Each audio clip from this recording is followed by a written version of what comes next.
Chapter 274. Lu Chen covered the wound under his ribs with his hand, but blood still gushed out from between his fingers. He gasped for breath and felt dizzy, but he quickly gritted his teeth to stay awake. He then turned his head and looked at Atsu. Atsu's body was stained with blood, and it was also injured. The sword light had cut its hind leg, and at the same time, it swept past its tail.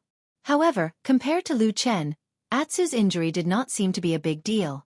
It quickly stood up, bared its fangs at the place where the sword light came from, and let out an angry growl. A figure walked out from the darkness beside them. Then, with the help of the dim light, he and Lu Chen saw each other's faces clearly. "So it's you." Lu Chen covered his wound with his hand and said in surprise.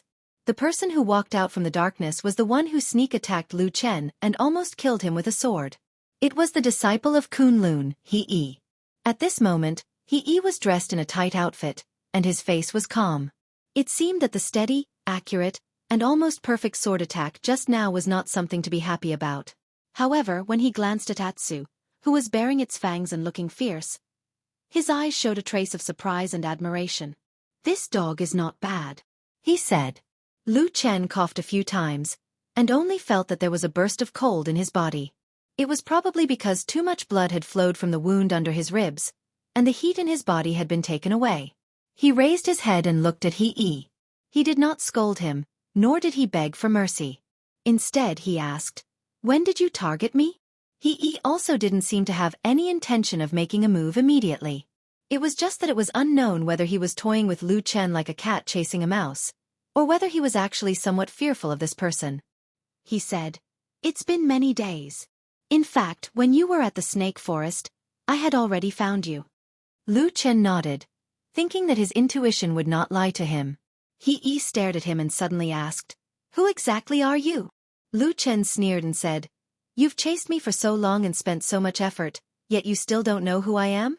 Even if I were to die, it would be too unjust."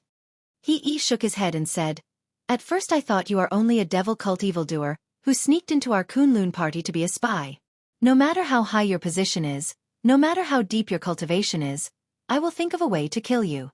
When I return, I will be able to give an explanation to Tianlan Zhenjuan, the senior, and that will be enough."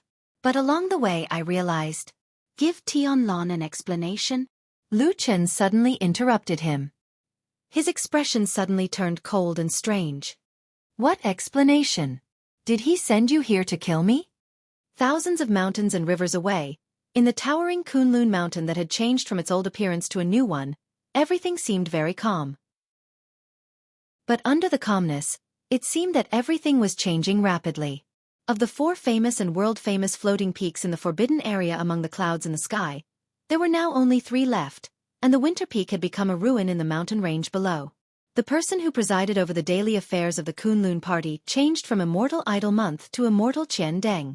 Although there was a temporary in front of his title, as Immortal Idol Month quietly fell silent in the closed-door training, everyone in the Kunlun party knew that the person sitting on the throne would eventually be the real owner of that throne.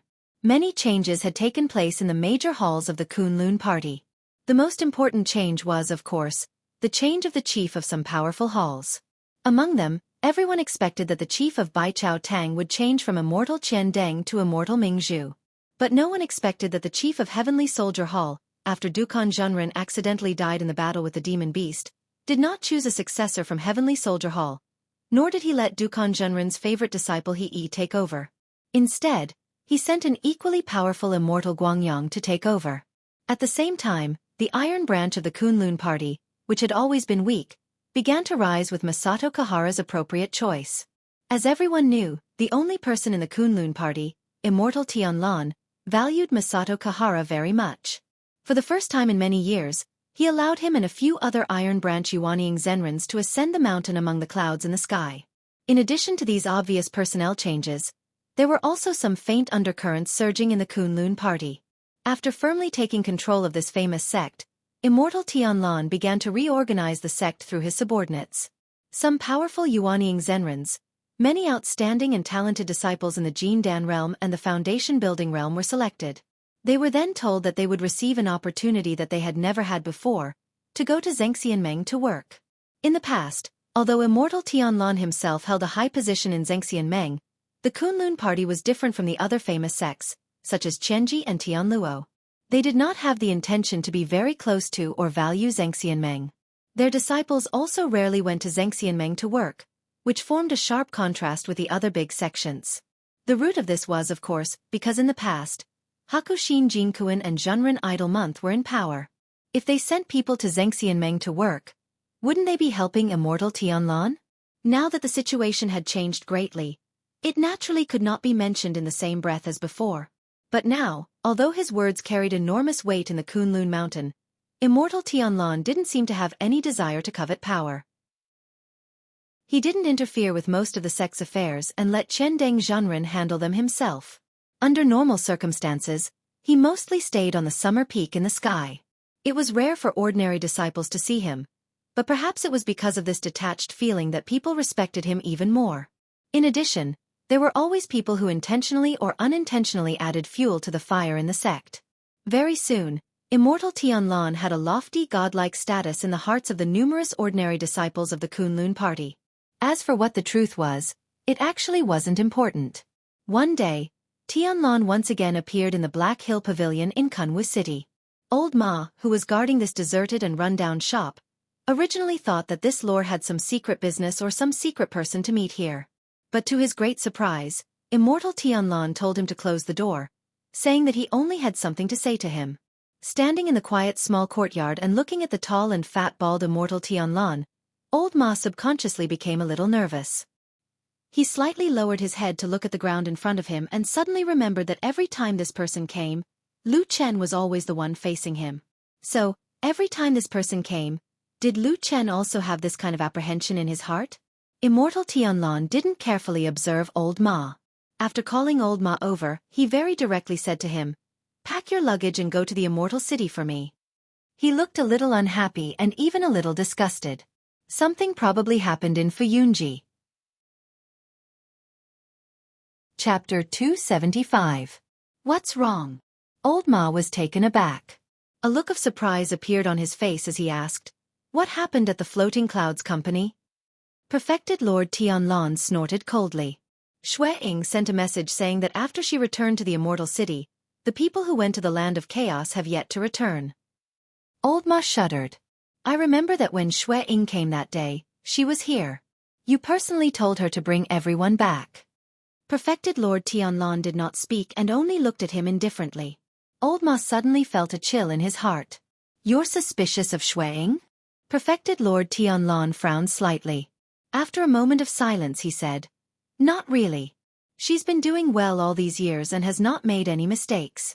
However, this concerns Lu Chen's life and death. I believe you're the only one who wouldn't lie to me about this." Old Ma nodded silently. However, a hint of worry quickly appeared on his face. "If those people don't return from the land of chaos," Perfected Lord Tianlan said coldly, "Xue Ying sent those people over to track and monitor Lu Chen. If they don't return, there are only two reasons. 1. Something happened to those people and they were all wiped out. 2. The order they received was not to return to the city but to hunt down Lu Chen." He looked up at old Ma and said indifferently, "Go to the immortal city and investigate this matter in Fuyunji with my token. No matter what the reason is, whether it's not returning to the city or hunting down Lu Chen, they've disobeyed my orders. Since they dared to do this, someone has to bear the responsibility." With that, he casually waved his hand, and a round object flew over. Old Ma stretched out his hands to catch it. He looked at it carefully and saw that it was a white jade plate with two sides. The front side was engraved with the words, Tianlan, and the back side was a picture of the rising sun decorated with cloud bat patterns. Old Ma took a deep breath and held the white jade token tightly in his hand. Then he bowed to Perfected Lord Tianlan and said, "Don't worry, I'll definitely do this well." Perfected Lord Tianlan nodded silently. After a while, he suddenly looked up at the sky with a complicated and slightly bleak expression on his face. He said, "Although that kid and I are not master and disciple, and he often speaks disrespectfully to me, no one can kill him without my permission." A trace of excitement flashed across the depths of old Ma's eyes. He bowed and said, "Yes, I understand. Go ahead." Perfected Lord Tianlan waved his hand and closed his eyes. "Who sent me here to kill you? Is it important?" He held the sword that was dripping with blood and stood a few feet away from the seriously injured Lu Chen. He looked at this enemy with interest and said, "What I'm curious about is why you suddenly asked such a question?" He smiled and gestured to the sky with his hand. Then he said calmly, "The perfected Lord Tianlan we're talking about is a person of virtue and prestige. He's famous in the world. He's like an immortal. Not to mention a lowly devil cult evildoer like you, even a Jin Dan stage cultivator like me, who is regarded as a genius by others, may not be worthy of his attention." But when you said that, He Yi's gaze fell on Lu Chen's face. "When you said that just now, it seemed like it was natural that perfected Lord Tianlan would come to deal with you. Isn't that strange?" Lu Chen covered his wound with his hand and frowned. It was unknown whether it was because of the sharp pain or because he had lost too much blood, but he shut his mouth and did not speak anymore. "So, I'm very curious. What kind of person are you?" He Yi looked at him and said, "An ordinary devil sect spy should not have any relationship with a perfected Lord Tianlan. Furthermore, I discovered another strange thing along the way. There were actually people from the Floating Clouds agency chasing after you. It would appear that your background is much greater than I had imagined." Lu Chen coughed painfully. He looked at He Yi and suddenly smiled. "Trying to get information from me?" He Yi shrugged his shoulders. "I think we're both smart people. There's no need to talk nonsense. Tell me clearly and I'll give you a quick death. Isn't that convenient for both of us?" Lu Chen sneered. "Since you've been following behind, you must have seen what happened to Fuyunji people. At that kind of critical moment, you're a righteous disciple. Why didn't you go and save them?" He Yi's expression changed slightly. He shook his head and said, "I did see it. But my ability is limited. I can't save them. Besides, Fuyunji people are still hiding behind them. They're still hiding and not going to save them. Why should I be a busybody?" Lu Chen was surprised. "There are still people alive in Fuyunji?" He Yi thought for a moment. "There's 1 or 2 people. They didn't even enter the village. Of course they're fine." As he spoke, he waved his hand, looking like he did not want to continue this topic. He said, "But this has nothing to do with me. What I am most interested in is that a few days ago in the snake-overgrown forest, these Floating Clouds division people had clearly caught up to you, the evil cult spy. But in the end, not only did they not swarm you, they even hid their heads and tails and pretended to be evil cult killers to kill you. These things are getting weirder and weirder. I'm more and more curious about your identity. How about it? Tell me?" He Yi smiled at Lu Chen. The long sword in his hand stretched out towards him. It was also at this moment that Lu Chen's gaze, which had been staring at He Yi, suddenly flashed with a hint of mockery. He said, "After talking for so long, I think I understand." He Yi didn't like the look in Lu Chen's eyes at the moment, but his self-restraint and patience were far better than that of ordinary people. It was precisely this kind of temperament that allowed him to keep climbing up in the Kunlun sect, from an ordinary disciple with no background to the position where he was about to make a name for himself today. Only one last step left. As long as he could get that Tianlan True Lord's appreciation, as long as he could become his disciple and obtain the Tian Character Taoist title, his future path would be a broad path to immortality. Looking at the world, who could be compared with him? Therefore, He Yi was exceptionally patient. Even more patient than usual. Anyway, this Lu Chen was already seriously injured and had almost no strength to fight back. What was there for him to be afraid of? What did you understand? He Yi smiled and said. Then that sword stretched forward a few inches. The blade flashed with cold light. This time it was aimed at Lu Chen's throat. As long as he thrust forward, Lu Chen would die here and now. Lu Chen, on the other hand, had a calm expression on his face. He looked at He Yi with a smile and asked, "How is your younger brother now?" He Yi's body suddenly shook. His eyes suddenly burst with light. But at this moment when he was distracted, he suddenly saw Lu Chen raise his palm slightly. A strange black fog suddenly floated up. He Yi's eyes were suddenly filled with darkness. There was no longer any light. Chapter 276. Nowadays, the evil sect, which was regarded as a scourge by the world, was actually called the Holy Sect of the Three Realms. Some of the smaller sects did not know much about the history of their ancestors and mistakenly called it the Holy Sect of the Three Realms. According to the ancient books and textual research passed down by the evil sect, the so-called three realms corresponded to heaven, earth and man, referring to the three realms of immortal, man and ghost. But what was the truth and whether there was any basis for this statement, there were different opinions. The people of the evil sect firmly believed in this and took it as their highest goal to welcome the true God to descend to the world and unify the three realms. But the people of the righteous often scoffed at this because in history, other than those illusory ancient myths, there had never been any evidence to prove the existence of the immortal realm and ghost realm. And in order to break the boundaries and invite the true God, the followers of the holy sect of the three realms often indulged in all kinds of unimaginable and exaggerated actions that crossed the boundaries.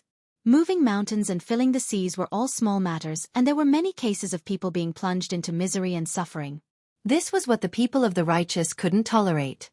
Even if they didn't talk about the principles of enforcing justice on behalf of heaven, if your sect messed around and caused the world to be in chaos, causing mountains to collapse and the earth to crack and causing heavy casualties, then how could the people of the righteous live? So, the world rose up and attacked them. The holy sect of the three realms was also a powerful sect. If there was a disagreement, they would start fighting. Even if they were to become enemies with the whole world, they wouldn't even bat an eye. Perhaps in the hearts of those fanatical believers, this was also the training of the true God? But faith was faith. No matter how fanatical and powerful you were, you definitely couldn't beat everyone in the world who was angry and resentful. So the result of the continuous war was that the holy sect became the evil sect and became a street rat that everyone wanted to beat up. In order to survive, the evil sect had to keep up with the times and kept a low profile for many years. Then there were many evil and crooked things. Then, following the long and seemingly endless battle with the righteous, these strange and evil techniques became more and more powerful. When Lu Chen was in the evil sect because of his noble and important status, he knew a lot of secrets and learned a lot of such sinister and evil skills. In fact, he had occasionally wondered if he was really born to do bad things. Otherwise, how could he learn all these crooked things so easily? For example, many years later today, the ink sand he used on He was one of the most sinister methods of the devil cult. The black mist had appeared out of nowhere with a menacing momentum, instantly blocking He's path. He was shocked and instinctively took a step back, but he immediately came to his senses. With an angry roar, he stabbed forward with his sword, wanting to stab Lu Chen to death, who had suddenly launched a sneak attack. However, the sword missed. Presumably, after creating the black fog, Lu Chen directly flipped over and left. He was just about to make a move to leave the black fog and see where Lu Chen was.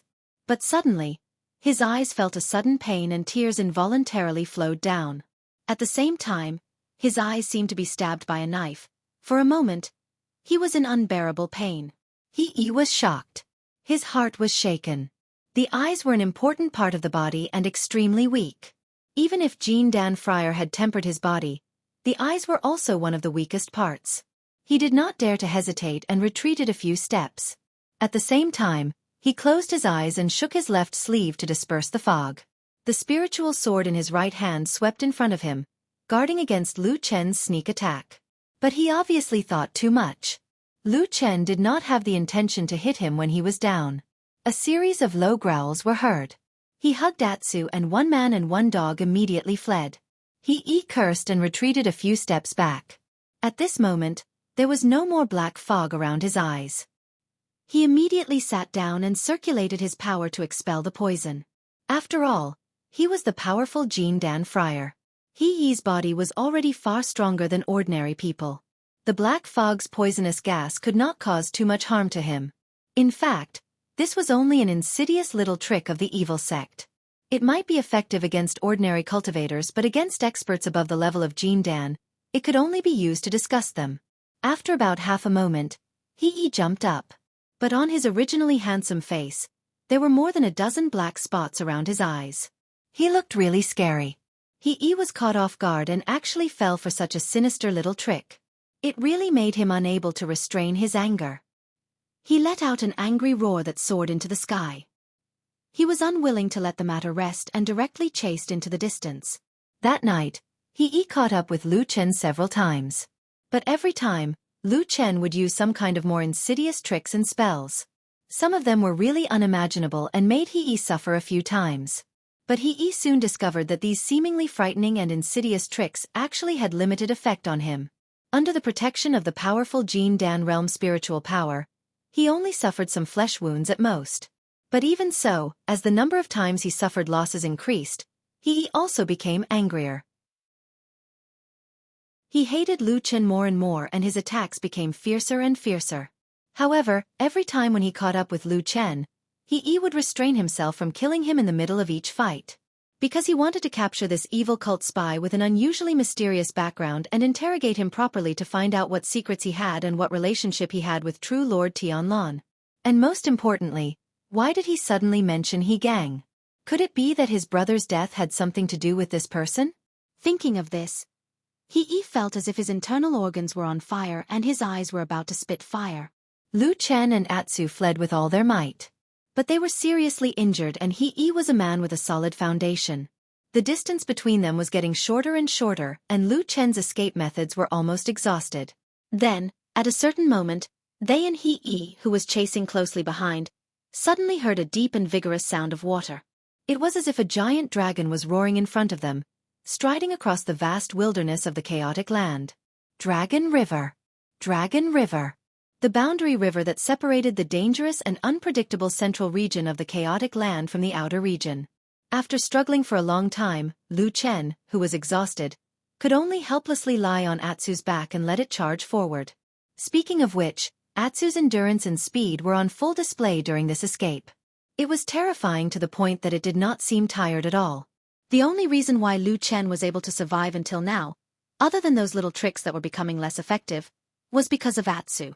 But at this moment, when the sound of water grew louder and louder, Atsu suddenly stomped on the ground and stopped in its tracks. Its momentum was so strong that it almost threw Lu Chen off its back. Lu Chen raised his head tiredly and his expression changed slightly. He didn't know when, but they had actually run to the top of a cliff. Below their feet was a precipice that was several hundred feet high, and below them was the Dragon Creek River. They had escaped into a hopeless situation. Just as Atsu was about to turn around, they heard a long laugh. A figure descended from the sky and blocked their only way out. It was he, whose eyes were filled with strange black dots. He stood in front of them with a sword in his hand and looked at them with a murderous look. Chapter 277. The Dragon River was a large river. It could even be said to be the largest river in the chaotic lands. The river was so wide that one couldn't see the end of it, almost like the ocean. At the same time, it was also the most famous river in the chaotic lands, because it was the dividing line between the central and outer regions of the chaotic lands. The Dragon River was also an extremely dangerous river. Within the wide river hid countless unimaginable, ferocious and powerful monsters, forming a natural dividing line. Other than the Yuanying realm cultivators of the human race, Jin Dan Friar would often find it difficult to cross this river. Once he crossed the Dragon River and continued south, the dangers in the central region of the chaotic lands would only increase. With Jin Dan Friar's cultivation level, even if he didn't die, he would at least lose more than he would gain. As for those below the Jin Dan realm, they would immediately give up. Over time, the Dragon Creek River became the publicly recognized dividing line and became one of the most dangerous places in the land of chaos. However, nothing was absolute. Although the Dragon River was dangerous, it wasn't completely impossible to cross. For example, the barbarians in the chaotic lands had tried to cross the Dragon River. The evil sect had been suppressed by the righteous Dao for many years and had to hide. There were also many people in the chaotic lands. After a long time, they learned some secrets, including how to cross the Dragon River. Although the method was a little dangerous, it was indeed a method. Lu Chen was aware of this in his heart. However, this method was definitely not to fall from this cliff that was several hundred feet high. There were basically two consequences for doing so: falling to death or falling half to death, and then being eaten by the monster beasts in the river. Therefore, Lu Chen was really in a desperate situation now. He had no way out and was at the end of his rope. He held his sword and pointed it at Lu Chen. His eyes were cold as he stared fixedly at Lu Chen and asked coldly, "Who are you? How do you know my brother?" Lu Chen clutched his chest and coughed. At the same time, a deep roar came from beside him. Atsu was standing beside him, glaring angrily at He, revealing a pair of sharp fangs. He's eyes swept across Atsu, his expression unchanging, as if he didn't see Atsu as a threat. He only stared at Lu Chen with a murderous look in his eyes and said coldly, "Speak. Otherwise, I will make you regret being born into this world." Lu Chen placed his left hand on Atsu's back and coughed again. Atsu turned to look at him. His eyes filled with concern. Lu Chen shook his head slightly and patted his chest as if he was in pain due to the injury. Atsu was stunned for a moment, and his eyes stayed on Lu Chen's palm for a moment. Then, Lu Chen looked up at He and said, "I know him, but I didn't have much contact with him in Kunlun Mountain." He frowned and his eyes softened a little, but he was still a little alert. He sneered and said, "Then why did you mention him?" "To run for my life." Lu Chen said without hesitation, "As long as I can distract you for a moment, that's enough." He was silent.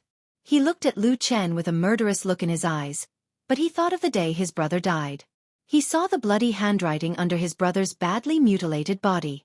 That dark red word was like a needle, a thorn, instantly piercing He's heart, reminding him of that morning when he saw his only family member, his only brother, die in that courtyard. The dead could not be resurrected. Death meant eternal separation.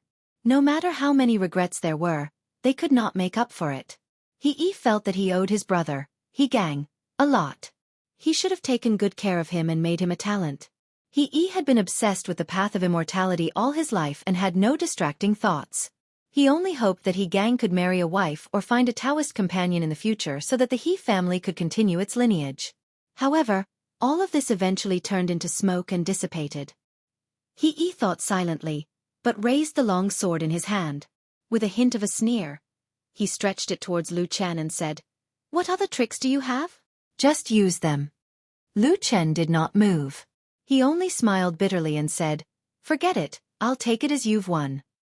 He sneered, but a hint of smugness flashed across his eyes. This was not because he had finally defeated Lu Chen, but because he thought of the extremely powerful perfected lord of the divine transformation realm in the Kunlun Mountain thousands of miles away. If he could bring this person's head back to the Kunlun Mountain and present it to perfected Lord Tianlan, he would definitely be extremely happy. A perfected lord's disciple. A Taoist title with the Tian character. Just thinking about these things was enough to make He's blood boil and he yearned for them endlessly. Therefore, he decided not to delay any further. He looked at Lu Chen coldly and said, "I'll ask you one last time. Who exactly are you, and what's your relationship with perfected Lord Tianlan?" "What's my relationship with that damn baldy?" Lu Chen grimaced and said with some pain, then he took a step back and said, "But I'm also very curious. Why don't you care about the others, and only target an insignificant person like me?" He's face darkened and he said, "I'm the one asking you, not the other way around. If you..." Before he finished speaking, he suddenly saw Lu Chen raise one of his palms again from the corner of his eye, and a familiar black gas surged out again. He immediately flipped and retreated a few feet as if it was a conditioned reflex. At the same time he sneered and said, "Insignificant tricks. Do you still want to harm me again?" This time, his voice suddenly came to a screeching halt. The reason was that Lu Chen had suddenly used a movement to force him back, but he didn't use any sinister methods like ink sand. Instead, he just silently turned around, and then rushed out with large strides. There was a cliff ahead. Behind him, He's expression suddenly changed. With a roar, he rushed forward and reached out to grab Lu Chen's back at the same time. However, Lu Chen had used all his strength in this movement, and his speed was extremely fast. Just a moment before He's palm could grab him, Lu Chen had abruptly jumped off the cliff that was several hundred meters high. The wind was piercingly cold and the waves were wild. The huge dragon river was just below him, and it was getting closer and closer at a rapid speed. Everything seemed to be coming to an end. He, who was standing on the cliff, was shocked. Suddenly, a gust of wind rose beside him. It was the huge black wolf that had directly rushed out of the cliff and fell in the direction where Lu Chen had fallen. In mid-air, Atsu quickly caught up with Lu Chen. Lu Chen gritted his teeth and suddenly turned around to hug Atsu. After a while, their bodies became smaller and smaller, turning into a black that was almost invisible. In the end, with a loud bang, they fell directly into the most dangerous river in the land of chaos, the Dragon River, creating a huge splash. On the cliff, He was stunned, sword in hand. His face was blank and puzzled, but after a while, He snorted and turned around to walk back. Chapter 278. The water of the Long Chuan was very, very cold. The water of the Long Chuan was very, very deep. As soon as they fell into the water, because the cliff was too high, the force of the fall was too great, and they immediately rushed into the depths of the river. Intense sounds of bubbles and gurgling suddenly rang out, and the cold water pressed against them from all directions. At that moment, there was only a dazzling white in front of them. Apart from the water splashes and bubbles, they could see nothing else. But Lu Chen's hand was still tightly holding on to Atsu, holding on to this companion who would not leave him even in the face of death. After rushing down the river for an unknown distance, as the buoyancy of the water increased, the momentum quickly decreased, and Lu Chen and Atsu's bodies finally slowed down. But then, a powerful undercurrent suddenly rolled up in the depths of the river, directly wrapping their bodies together and rushing forward. Lu Chen and Atsu's bodies were involuntarily drifting with the current. In fact, jumping from such a high place into the water, the recoil force was also terrifying. Atsu's body was in a better state, and its body was extraordinarily tough. But the impact that Lu Chen received was even more severe. He was dizzy, his chest was stuffy, and he was seeing stars. He almost fainted again. Fortunately, he was tough and strong, and he knew that this was a matter of life and death, and he must not lose his mind, so he tried his best to stay awake. But in the depths of such a terrible river, being wrapped by countless undercurrents, the power was so strong that he could not do much. At this moment, suddenly, Atsu, who was hugging Lu Chen's body tightly, suddenly raised its head, and its eyes were filled with fear, as if it was suddenly nervous and excited. Lu Chen immediately felt that Atsu's body was strange, because almost all of its muscles seemed to have tightened in an instant. A gigantic shadow appeared from the depths of the Dragon River, and began to rapidly approach them. Before the shadow could even reach them, the water current from that direction was like a raging tide, causing Lu Chen and Atsu to tumble a few times in the water. The sound of rolling and crashing water began to ring out fiercely, and the whole underwater world began to churn crazily. Suddenly, a large school of arm-sized fish rushed over from another direction, and the sharp teeth in the water were like incomparably sharp blades, rushing towards the flesh and blood in the water. More shadows appeared, wave after wave, wave after wave. The whole calm Long Chuan River seemed to be boiling, and countless terrible creatures swarmed over. They were bloodthirsty, crazy, and ferocious. Even before they rushed over, some of the ferocious creatures directly pounced on them. The big fish ate the small fish, and the monsters killed the big fish. Blood flowed and dyed the river red. Above their heads, below their feet, in all directions, under this terrible and deep river, countless ferocious creatures looked around, and there was only despair left. Lu Chen did not hesitate anymore. He hugged Atsu tightly with one hand, and pressed his other hand on his chest. The huge shadow behind him and under his feet had already rushed forward, and suddenly rose up. The whole Long Chuan River suddenly rose by 10 feet. A wave of spiritual power flashed, and time seemed to freeze for a moment in the depths of the river. Then, Lu Chen and Atsu's bodies suddenly disappeared, and the little gap was immediately flooded by the river. The shadow fell down and crushed everything. All the monster fish instantly scattered, but where the shadow passed, a large number of creatures were directly pulled back by the surging tide, and then disappeared into the depths of the shadow. Blood flowed and floated in the river, and then quickly thinned and disappeared. Everything became quiet again, and everything returned to its original state. Only a tiny seed silently appeared in this vast, ocean-like river. It was circled by a wave, knocked away by a passing monster, staggered, and floated down. Suddenly, it was seen by a swimming big fish and swallowed. After a moment, it seemed that the seed was too hard. The big fish shook its body, tilted its head, and spat it out again. Then, it swam away leisurely. A string of bubbles rose from the water, and the seed rolled a few times. Then, it was gradually taken away in the water, and disappeared into the depths. On Mount Kunlun, in the side hall behind the Zhengyang Hall of Tiankuan Peak, this was originally a place for the Yuanying stage spiritual masters to meet and discuss matters. Now, it had been temporarily used by perfected Lord Tianlan as a place to meet guests.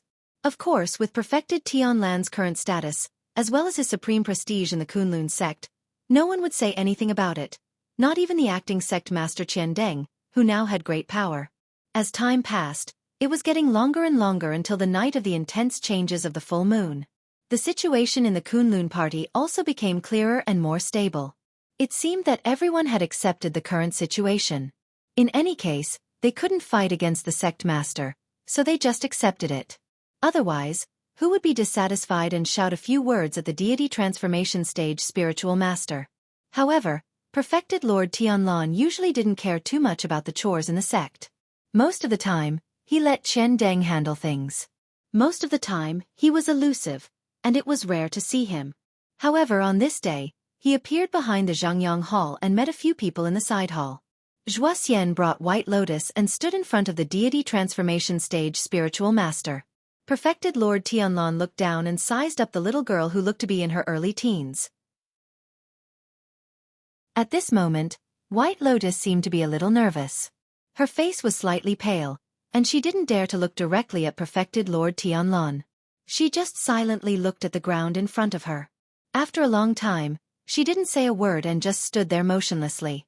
Perfected Lord Tianlan didn't get angry, but there was a strange look in his eyes. It couldn't be said to be angry, but it seemed to be a more complicated expression. He looked at the little girl and seemed to be thinking about something. After a while, the situation still didn't change. Xiaofan, who was standing at the side, couldn't stand it anymore. He coughed lightly and whispered to White Lotus, "Quickly greet Uncle Master." White Lotus's lips moved, and for the first time, she raised her head to look at Supreme Tianlan. She saw a bald, fat man. Her lips moved a few times, and then she silently knelt down and kowtowed 3 times on the ground. Perfected Lord Tianlan revealed a faint smile and said, "Why are you kneeling in front of me?" White Lotus lowered her head and knelt on the ground. After a while she said, "Uncle Master, please spare my life." Perfected Lord Tianlan laughed and said, "You're really a smart child. No wonder I heard that my senior brother liked you the most in his later years. Come, tell me, what does senior brother usually say about me?" White Lotus said, "Do you want to hear the truth or a lie?" Perfected Lord Tianlan smiled and said, "Of course the truth." White Lotus said with an "oh" and said, "When Master was still alive, he told me, second senior brother, and eldest senior brother, that although you're talented and bold, you're too ambitious and want too much. We can't allow you to control the power of Kunlun. Otherwise, the orthodoxy of our Kunlun party that has been passed down for 5,000 years will be destroyed." The side hall instantly fell silent. Xiaofan, who was standing at the side, suddenly turned abnormally pale.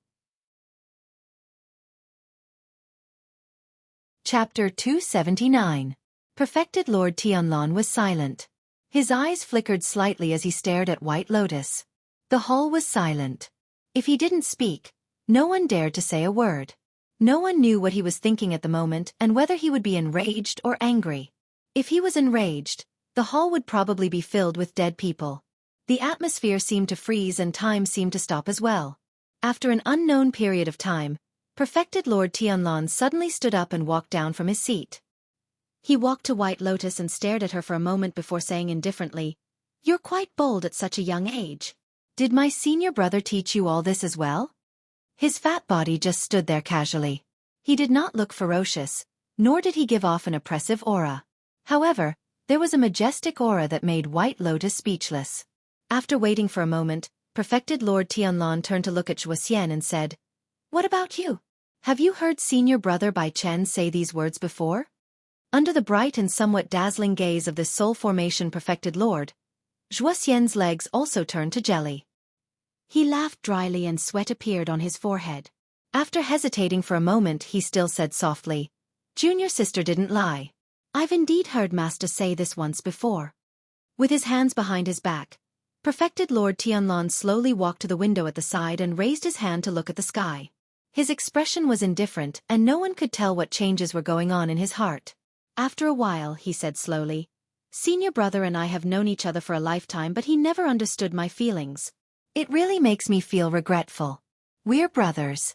If we meet again in the netherworld in the future, I'll naturally tell him my feelings. Get up." The last sentence was said to White Lotus, who was still kneeling on the ground. White Lotus responded softly and stood up to walk to Xiaofan's side, standing there quietly. Perfected Lord Tianlan swept his gaze across the two of them and said a moment later, "White Lotus, White Lotus did not reply and stood with her head lowered. Xian, who was at the side, sighed and lightly touched White Lotus. White Lotus then said in a low voice, "Your disciple is here." Perfected Lord Tianlan said indifferently, "Senior brother has unfortunately passed away, leaving behind 3 disciples. As their martial uncle, I can't just sit by and do nothing. Your eldest senior brother and second senior brother have already been settled. You're the only one left."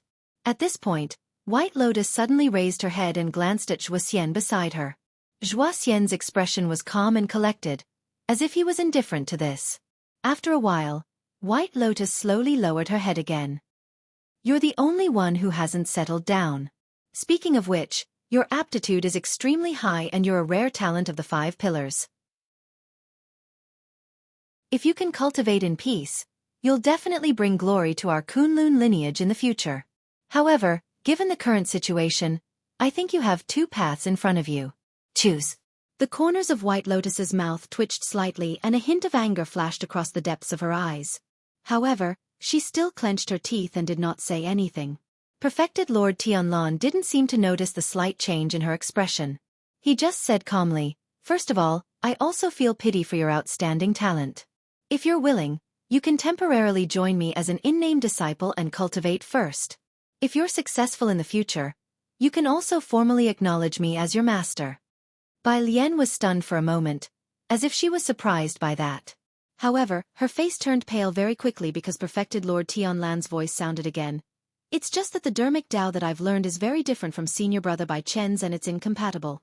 If you want to become my disciple, you'll have to abolish all the superficial techniques that you've learned previously."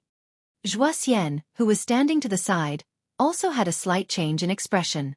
A trace of pity flashed across his eyes, but he quickly hid this little bit of pity. White Lotus stood on the spot and asked softly after a while, "May I ask if there's a second path, Uncle Master?" Perfected Lord Tianlan nodded. "There is. Secondly, that senior brother of mine has already passed away. However, he was once a peerless perfected lord who looked down on the world. How can such an outstanding person end up in a situation where no one cares about him even after his death?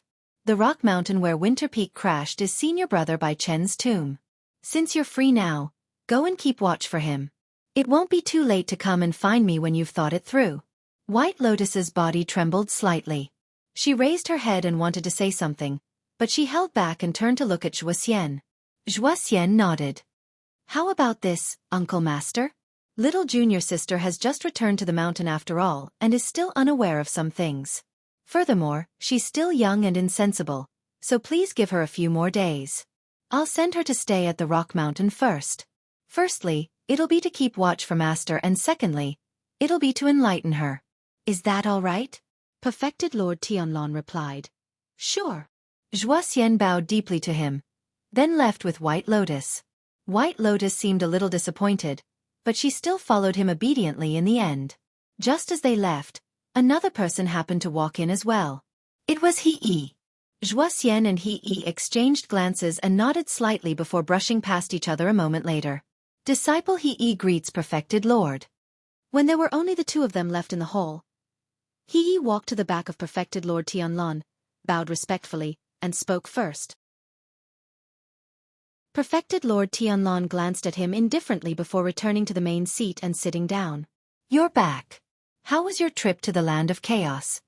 He cupped his fists and said with a smile, "I'm glad that I didn't disappoint you. I've specially come to report the good news to you." Perfected Lord Tianlan looked at him quietly. For some reason, the gentleness that had always been on his face suddenly disappeared as he merely nodded. "Oh, tell me about it. What's the good news?" Disciple entered deep into the chaotic land and pursued for thousands of miles. Finally, at the Dragon River, I blocked the evil cult spy and killed him with my own hands. His corpse fell into the Dragon River. It can be said that he died without a burial place. Perfected Lord Tianlan's pupils constricted slightly as he asked in a deep voice, "You killed that person?" "That's right." He's expression was awe-inspiring, his demeanor unafraid. He said in a clear voice, "These evil people of the devil cult have committed all kinds of evil, bringing disaster to the people of the righteous path of the world. As a disciple of Kunlun's sect, it is my duty to enforce justice on behalf of heaven, to eliminate evil and promote good." Perfected Lord Tianlong did not say anything and merely looked at He quietly. Being stared at by him, He felt a little excited in his heart. He took another step forward and said, "Disciple's trip this time is also to prove to you that disciple is talented enough to take you as a disciple. I will definitely not disappoint you. Even that, Tian Daoist name, disciple has the confidence to bring glory to you. You want to be my disciple after killing that person and even want the Tian Dao title?" Perfected Lord Tianlong stood up slowly and stared at him. His expression gradually turned complicated as though a strange emotion was lingering in his heart. A faint but intense heartbeat rumbled in a certain quiet corner. "Yes, please grant my wish, Perfected Lord." He knelt on the ground. Perfected Lord Tianlong stood at a high place and looked down at that person. His eyes seemed to be filled with wind, clouds and lightning.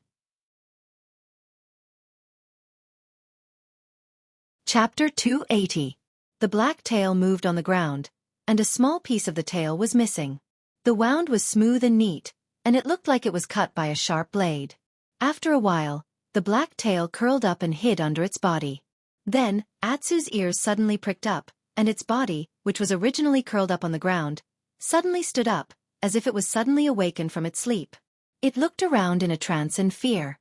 The mottled old tree wall appeared in front of its eyes, and it could vaguely see the outline of the two opposite doors. On the ground not far away, there was a familiar-looking puddle. The water in the puddle was clear and transparent, and occasionally there would be a string of bubbles. "Don't be so suspicious. This is a tree hole. There won't be a whole river of Longchuan suddenly pouring down from above us." A somewhat lazy voice came from the other side of the puddle.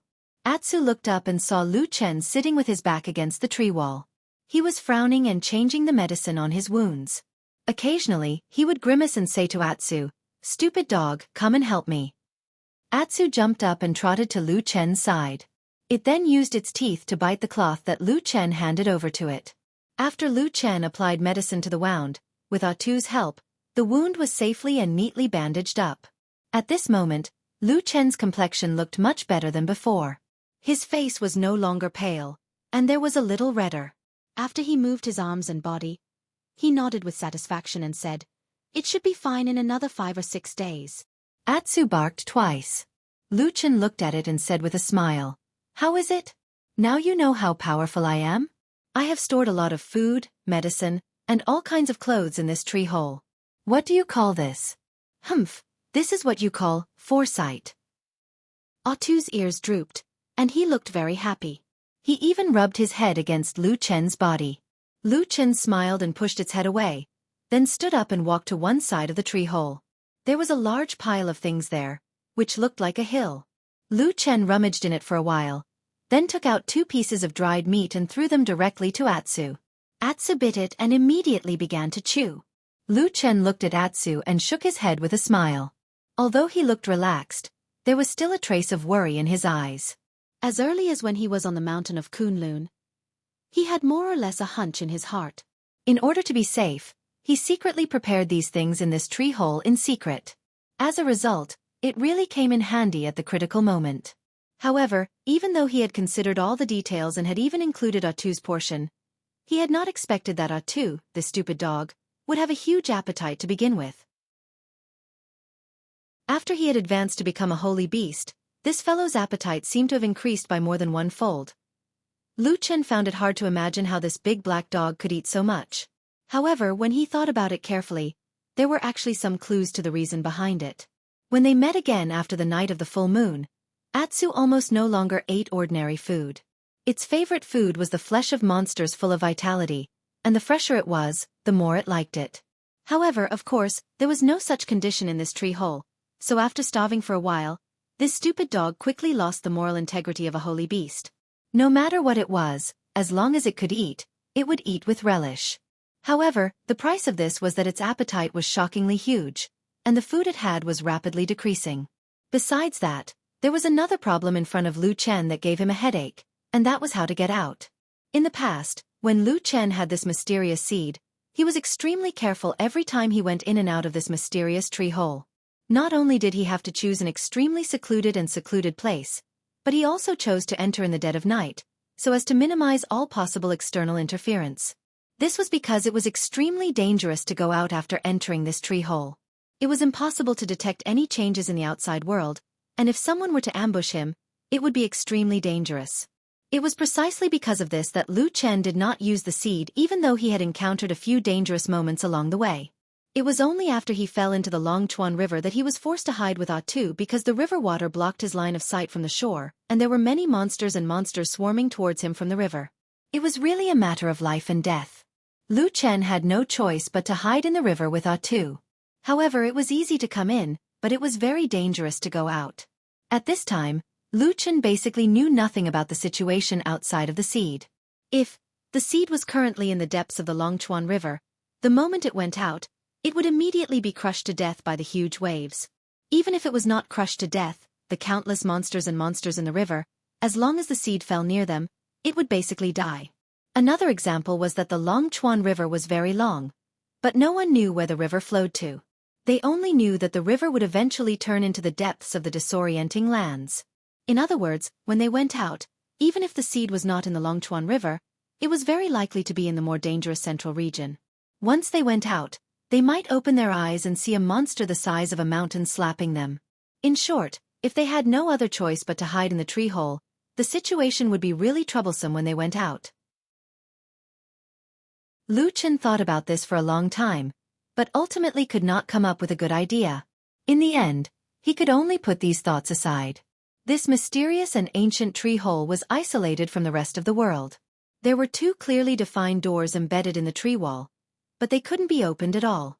Instead, they had to rely on the spiritual connection between Lu Chen and the seed to get in and out of here.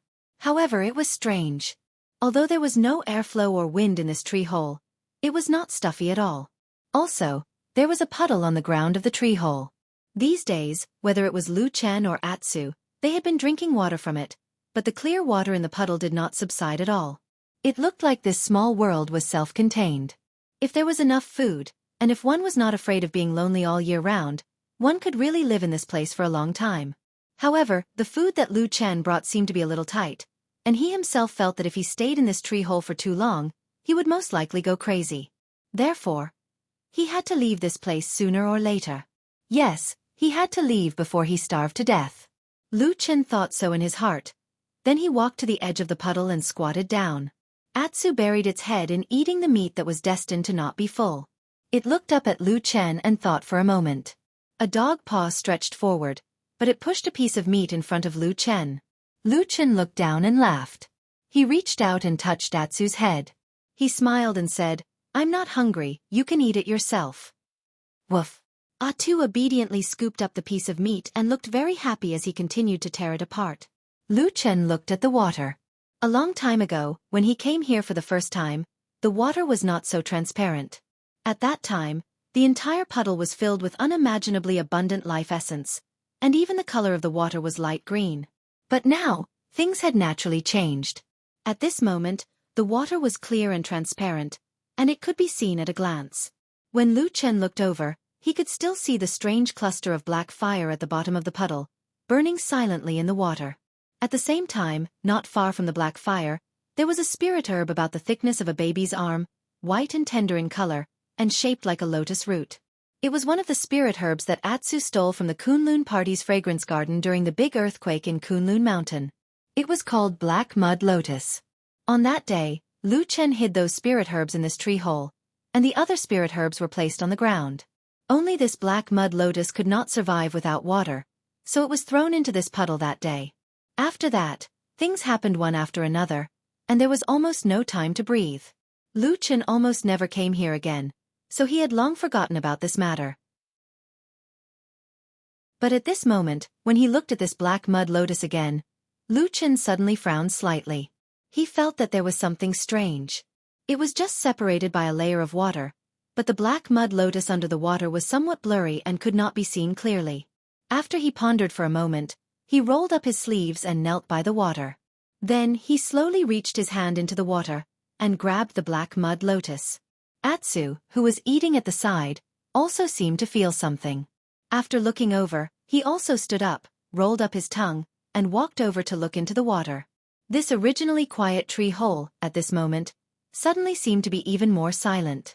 There was not even the slightest sound.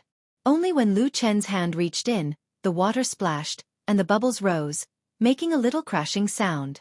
The misty green gas slowly flowed on the tree wall, twining in the gaps of the ancient bark.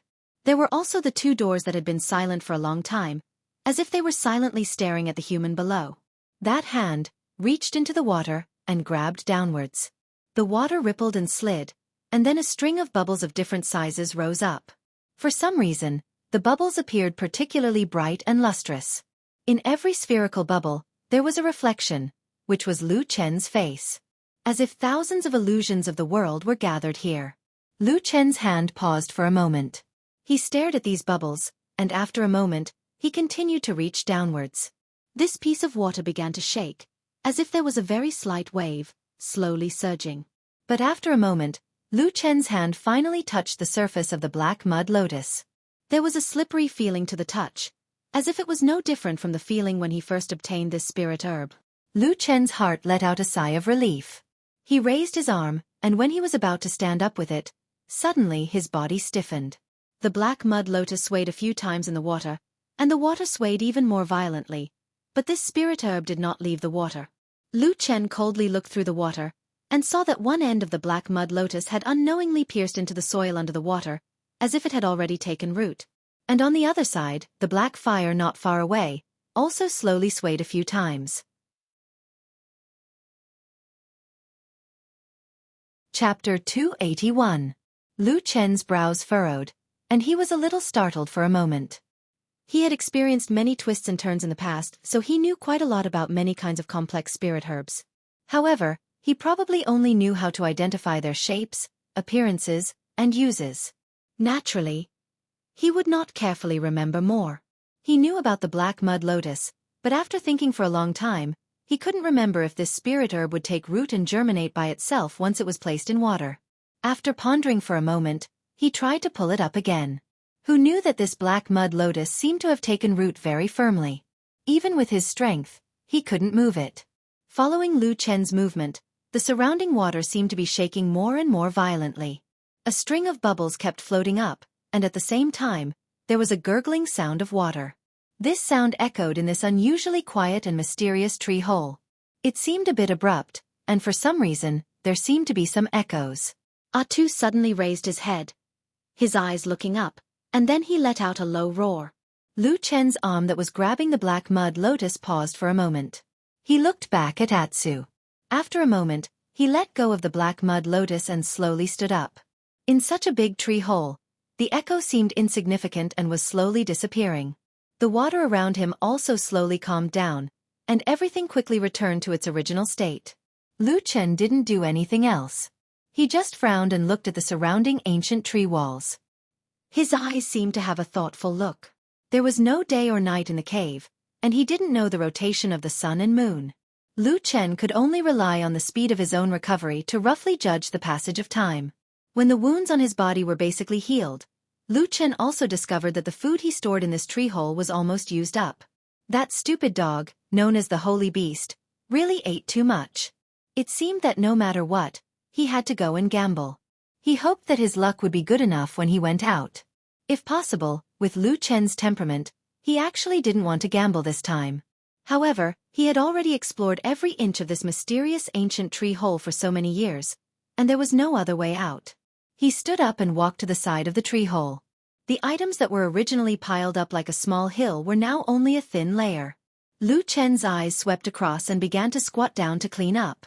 There were also some spirit herbs and sundries that were placed on one side, and food was placed on the other. At this time, there was movement behind him. It turned out that Atsu had also walked over. Its eyes were shining as it looked at the remaining food, and it had a greedy look. Lu Chen smiled and patted Atsu's head. He didn't seem to be angry at all. He casually pulled a few pieces of dried meat in front of Atsu, and then said, "Eat." Atsu stuck out its tongue and licked its mouth. Just as it lowered its head and was about to eat, it suddenly looked at Lu Chen and seemed to be a little embarrassed. It groaned a few times, then slowly stretched out a front foot and patted Lu Chen's hand. Lu Chen laughed and reached out his hand to hug Atsu's neck. He said, "Eat, when you are full, we will leave this place. Let's gamble and rush out. Life or death will be up to fate. Woof. Atsu barked and seemed to be very happy. Then it lowered its head and began to eat. Lu Chen smiled and looked at Atsu for a while, then turned back and continued to tidy up. But after a while, he suddenly saw something lying in a corner of a tree hole. He couldn't help but be startled for a moment, then he reached out and picked it up. This was the half of the fire god staff that he got from the barbarian tribe. It was the same as when he first got it. This half of the ancient and damaged staff was lifeless, cracked and withered. It looked like it was useless other than using it as firewood to make a stove. But of course, the truth shouldn't be like this. That day in the barbarian tribe, the various strange abilities of this fire god staff were still clearly remembered by Lu Chen. What was more special was that this fire god staff could faintly resonate with a strange black fire power in his body. This was the main reason why he disregarded the danger and wanted to get this wooden staff in his hands. But at this moment, the fire god staff didn't seem to have any spiritual power. No matter how Lu Chen tried to test it these days, there was no reaction. In the end, he could only casually throw it in this corner. After all, in this ancient and mysterious tree hole, no matter how powerful the fire god staff was, it was not as precious as a bit of food. Holding the fire god staff and silently stroking it, Lu Chen was silent. Suddenly, his heart moved. He turned his head to look at the puddle behind him, and then walked over with large strides. In the days that he stayed in the tree hole, Lu Chen tried many ways to test the fire god staff. Of course, he also used the black fire power in his body. But whether it was because the fire god staff had consumed too much spiritual power, or because the black fire power in Lu Chen's body was not enough, the fire god staff did not have any reaction. But just now, Lu Chen suddenly thought of another thing. In this ancient tree hole, there was another black fire. It was a cluster of black flames that burned under the puddle, but still did not extinguish in the water. Thinking back to that extremely dangerous scene, Lu Chen desperately dug out the black fire in his body and relied on the water of life to forcibly extend his life. In that process, most of the power of the black flame curse was in the cluster of black flames under the water. Maybe this would be of some use? Lu Chen lowered his head to look at the cluster of black flames in the water. Looking at it now, the black flame was small and quiet. It was impossible to tell how vicious and sinister it had been in the past 10 years. It had almost tortured Lu Chen to the point where he wished he was dead. Lu Chen exhaled softly and calmed his mind. Then, he took the fire god's staff and began to reach into the cluster of black flames under the water.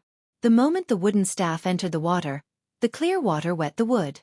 Suddenly, 7 small whirlpools appeared in the water around the wooden staff. The water swirled in them, and the water seemed to tremble slightly. Lu Chen's eyes lit up. This kind of phenomenon had never happened before. It seemed that the fire god's staff's reaction in this puddle was indeed somewhat different. He held the fire god's staff and paused in the water for a moment. When he found that there were no more phenomena other than the few whirlpools, he began to try to continue reaching down. The fire god's staff went deeper and deeper in the water, and the surrounding water trembled more and more violently. The water in the whirlpools began to flow faster and faster.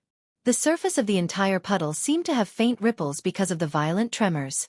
After another moment, Lu Chen suddenly felt the fire god's staff in his hand tremble violently. A gentle spiritual power was transmitted from the wooden staff and then dissipated. And under the water, the cluster of black flames seemed to feel something. It suddenly swelled a little and began to sway back and forth. The fire god's staff was still descending, getting closer and closer to the black flames. Suddenly, a large number of bubbles of various sizes suddenly floated up.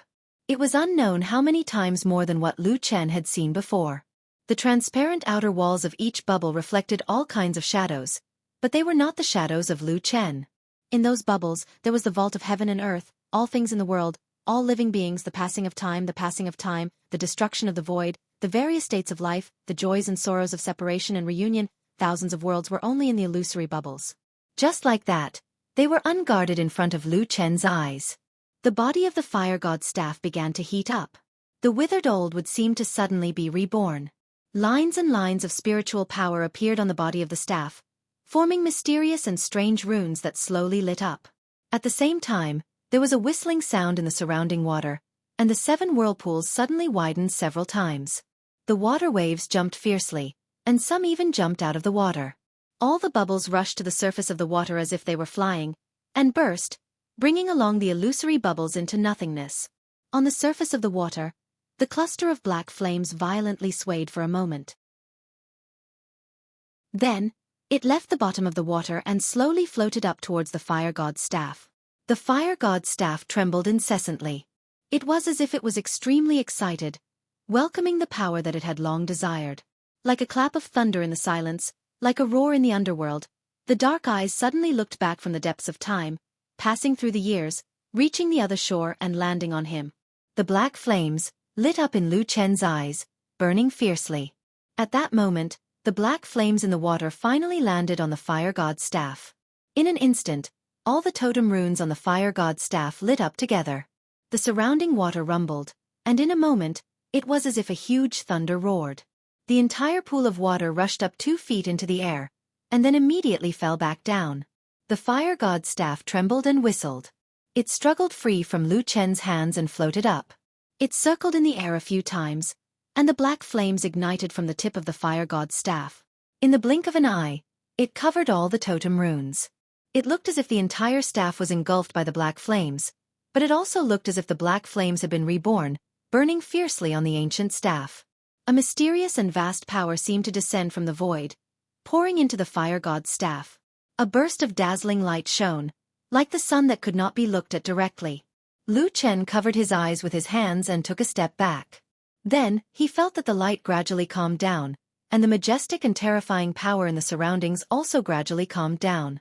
The fire god's staff in the air gradually calmed down, and the totem runes slowly disappeared.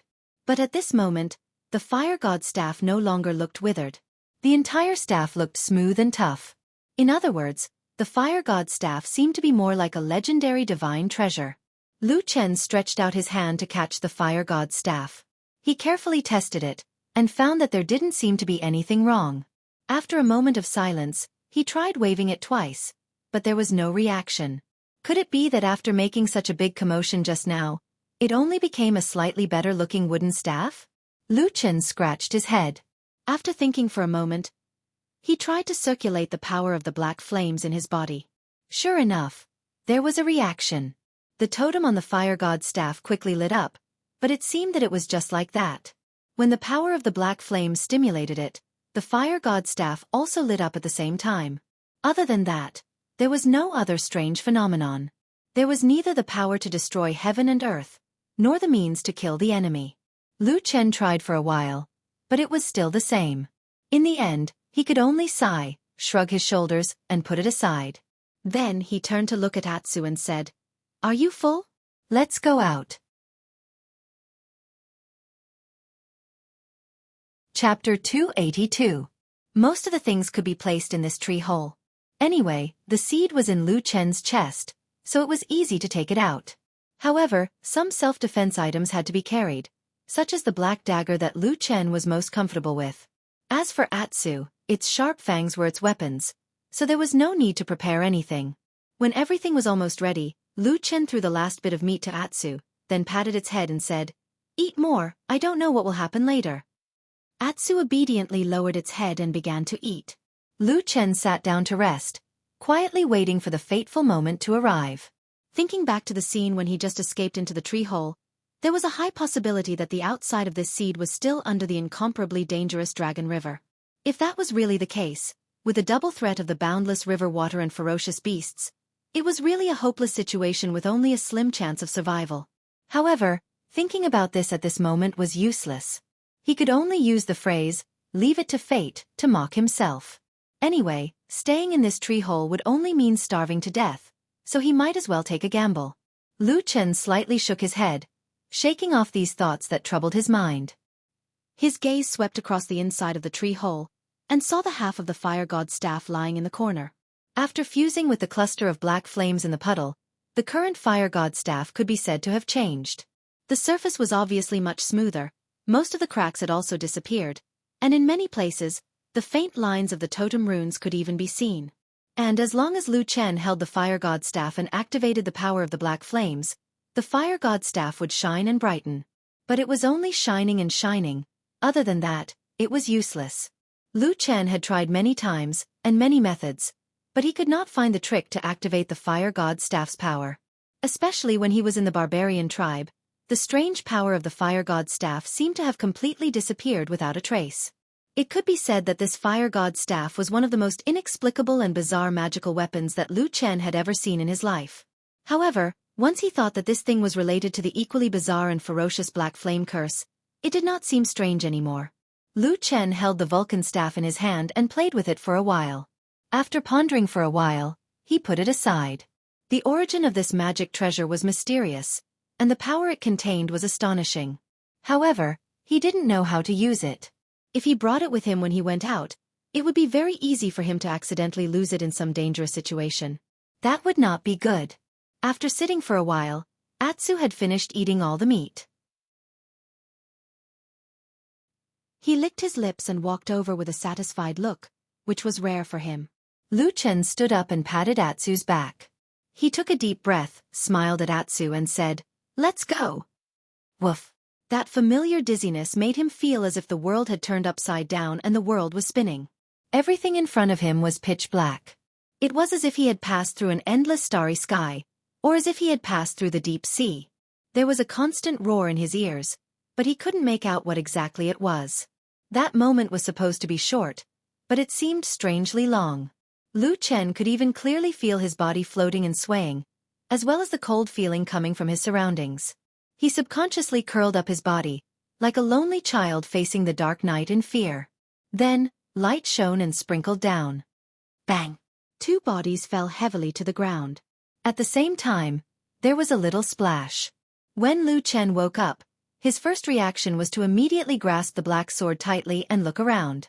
Atsu, who had fallen at the same time beside him, also reacted quickly. It jumped up, bared its teeth, and looked around fiercely. It was daytime. The scorching sun hung in the sky, and the sunlight shone on the earth. There seemed to be a desolate atmosphere floating in the air. They were on the riverbank of a large river. The river water that washed ashore from time to time even wet the bottom of Lu Chen's pants. The river was a large river, and it looked extremely wide. At a glance, it was almost impossible to see the other side. This made Lu Chen subconsciously think of the dragon river that he had fallen into. Could it be that his luck was so good that the seed was actually washed ashore by the river? For a moment, Lu Chen was in a daze. After a while, he gradually came back to his senses and looked around. He saw that the riverbank he was in was filled with rocks, and the area was also very large. The rocks spread far and wide, and in the distance, there seemed to be a wasteland. As far as his eyes could see, he actually didn't see a single tree. It was the same even on this riverbank. Other than the sound of the flowing river, there was no other sound. Lu Chen slightly frowned, and a trace of vigilance flashed across his eyes. Although this land was quiet, it did not look safe. There was something strange about it. There was plenty of water on the riverbank. Logically speaking, there should be a lot of vegetation.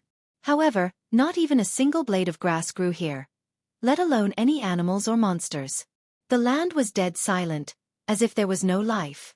After a moment of silence, Lu Chen brought Atsu, who was also a little surprised, and walked a few more steps towards the riverbank.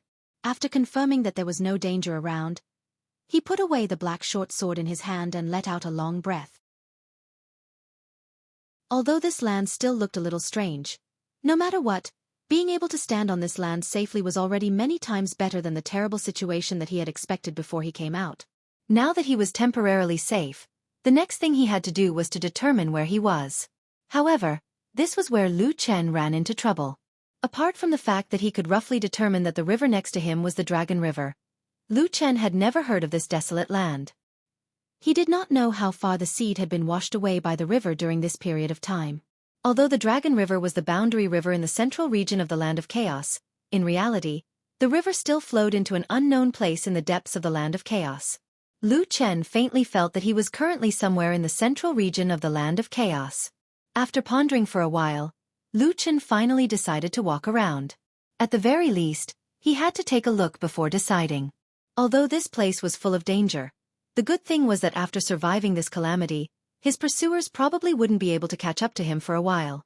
Because the riverbank, or rather, the wasteland behind the rocky beach, looked shockingly vast, almost like a large piece of barren land, Lu Chen didn't dare to rashly enter. Instead, He walked along the direction of the river to see if he could find any clues. However, just as he was about to raise his chi and dash forward, he suddenly let out a muffled groan. His entire face instantly turned pale, and he directly fell to the ground. Atsu, who was standing beside Lu Chen, was shocked. He instinctively jumped away, then hurriedly ran back to Lu Chen and rubbed his head against Lu Chen's body. Lu Chen gasped for breath with an unbearable pain on his face. Beads of sweat seeped out of his forehead. After a while, his painful appearance slowly calmed down and he sat up. His face gradually revealed a trace of disbelief. Just now, when he subconsciously planned to urge the spiritual power in his body to hurry on, all the meridians in his body suddenly twisted together. All of the spiritual power seemed to have instantly gone out of control and crazily crashed into the meridians. That situation was really like being possessed by the devil. Fortunately, after the battle 10 years ago, his body's cultivation was greatly damaged. Today's spiritual power was no longer the same as it was in the past, so the damage caused wasn't too big.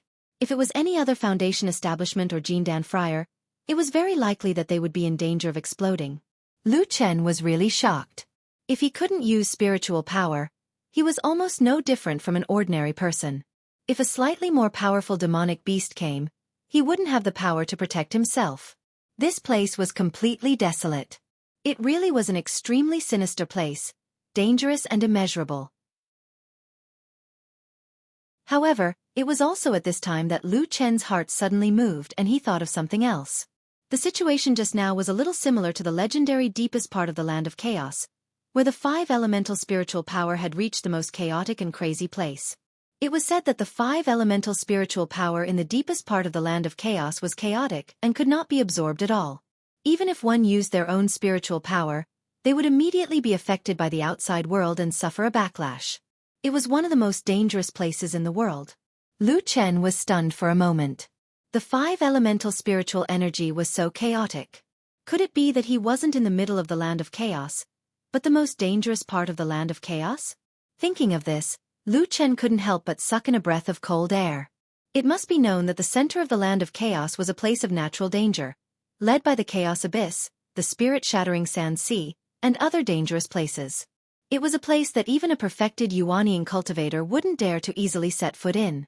With his current abilities, he might not be able to get out of this place. After standing in a daze for a moment, Lu Chen quickly calmed down.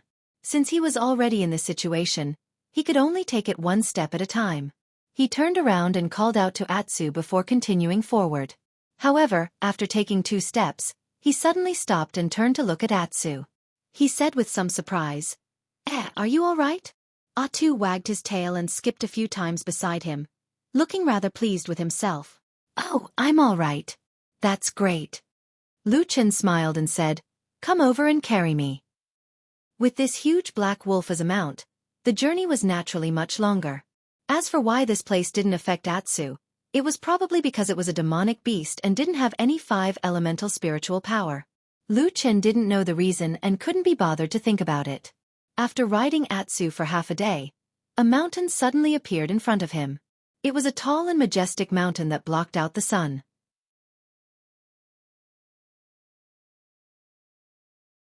Chapter 283. It was the tallest mountain that Lu Chen had ever seen in his life. It was even bigger than Kunlun Mountain. The mountain was still far away on the horizon, but just by looking at its tall figure, there was a terrifying aura pressing down on them. It was not a mountain, but a boundless city wall that blocked the heaven and earth. The 2 ends of the mountain range stretched for tens of thousands of miles, and the end could not be seen. The mountain peak was extremely tall and towered into the sky. About 1,000 feet above the ground, there was a line of snow, and above that was a vast expanse of white snow. The white clouds were misty layer upon layer. It seemed that they were only at the middle of the mountain, and the higher mountain peaks were so high that they could not be seen. Such a magnificent spectacle was really rare in the world. Lu Chen and Atsu looked ahead and held their breath. But after coming back to his senses, Lu Chen's expression suddenly changed, and an ominous premonition suddenly flashed through his mind. Unlike the vast wasteland where not even a blade of grass grew, he had heard of this towering and exceptionally majestic mountain in the past. Legend has it that in the deepest part of the Land of Chaos, there was a huge mountain peak that stretched across the land. It was called the Great Snow Mountain. It was the home of the ferocious and valiant barbarian tribe. There were countless ferocious and peerless demonic beasts in the huge mountain range, and the height of the mountain was unimaginably high, reaching into the clouds. Since ancient times, it had the nickname of Pillar of Heaven and Earth. For thousands of years, no one had ever been able to cross this huge mountain. Firstly, the mountain was steep and difficult to climb, and the demonic beasts in the mountain were extremely ferocious. Once one climbed to the top, it was said that there was an extremely cold wind at the top of the mountain that was unheard of in the world. Not to mention flesh and blood, even the ancient beasts, and even the highly skilled Yuanying Zhenren could not withstand it. As a result, the Great Snow Mountain became a natural moat that separated the north and the south. The only exception was that after a long period of time, there would be an earth-shattering change on the Great Snow Mountain, and then the beasts would go quiet, the wind and snow would stop, and a road would appear. In the great battle between the humans and the berserkers in the past, the berserkers had seized that chance to attack the north en masse. In the end, they had suffered a crushing defeat. If the huge mountain in front of him was the legendary Great Snow Mountain, didn't that mean that he was no longer in the middle of the Land of Chaos, but in the core of the Land of Chaos? He might even be close to the southern wastelands? Lu Chen's expression turned ugly. If that was really the case, then the situation was much worse than he had expected. Sitting on the back of Atsu, he looked left and right. On one side was the barren wilderness, and on the other side was the seemingly smooth-flowing river. Lu Chen frowned. At the same time, he tried his best to recall all the memories he had of the Dragon River. However, no matter how he thought about it, he found that although the river was full of life, it was shrouded in mist. Most importantly, all the questions about where the river flowed to, the answer was almost the same. It turned into the depths of the chaotic lands and disappeared without a trace. His whereabouts are unknown? How could such a huge river disappear without a trace? Why couldn't he just follow the direction of the river? Why couldn't he find it? This seemingly simple question seemed to hide an unfathomable and terrifying secret. Atsu stood quietly, occasionally flicking its tail. Lu Chen pondered in silence for a while, then patted its head and said, "Let's go. No matter what, let's go ahead and take a look." Atsu raised its head and looked at the towering Great Snow Mountain in the distance. It looked at the barren wilderness illuminated by the scorching sun in the sky. Suddenly, it let out a long howl and ran with all its might. Like a black wind, it blew across the barren wilderness and the riverbank.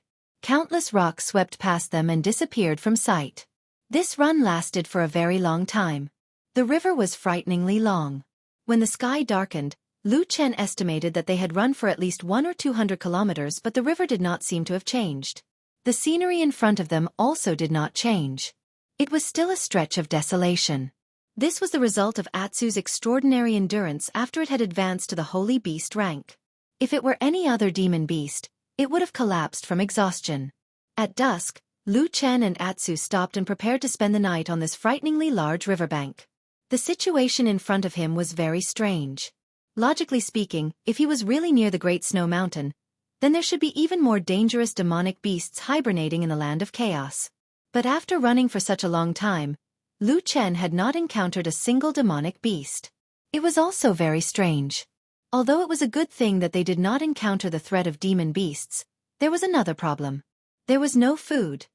This riverbank wasteland was too desolate. Not even a blade of grass grew.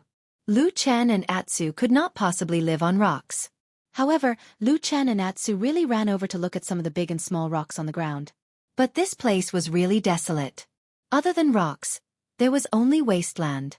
There was not even a small worm. Fortunately, heaven never bars one's way.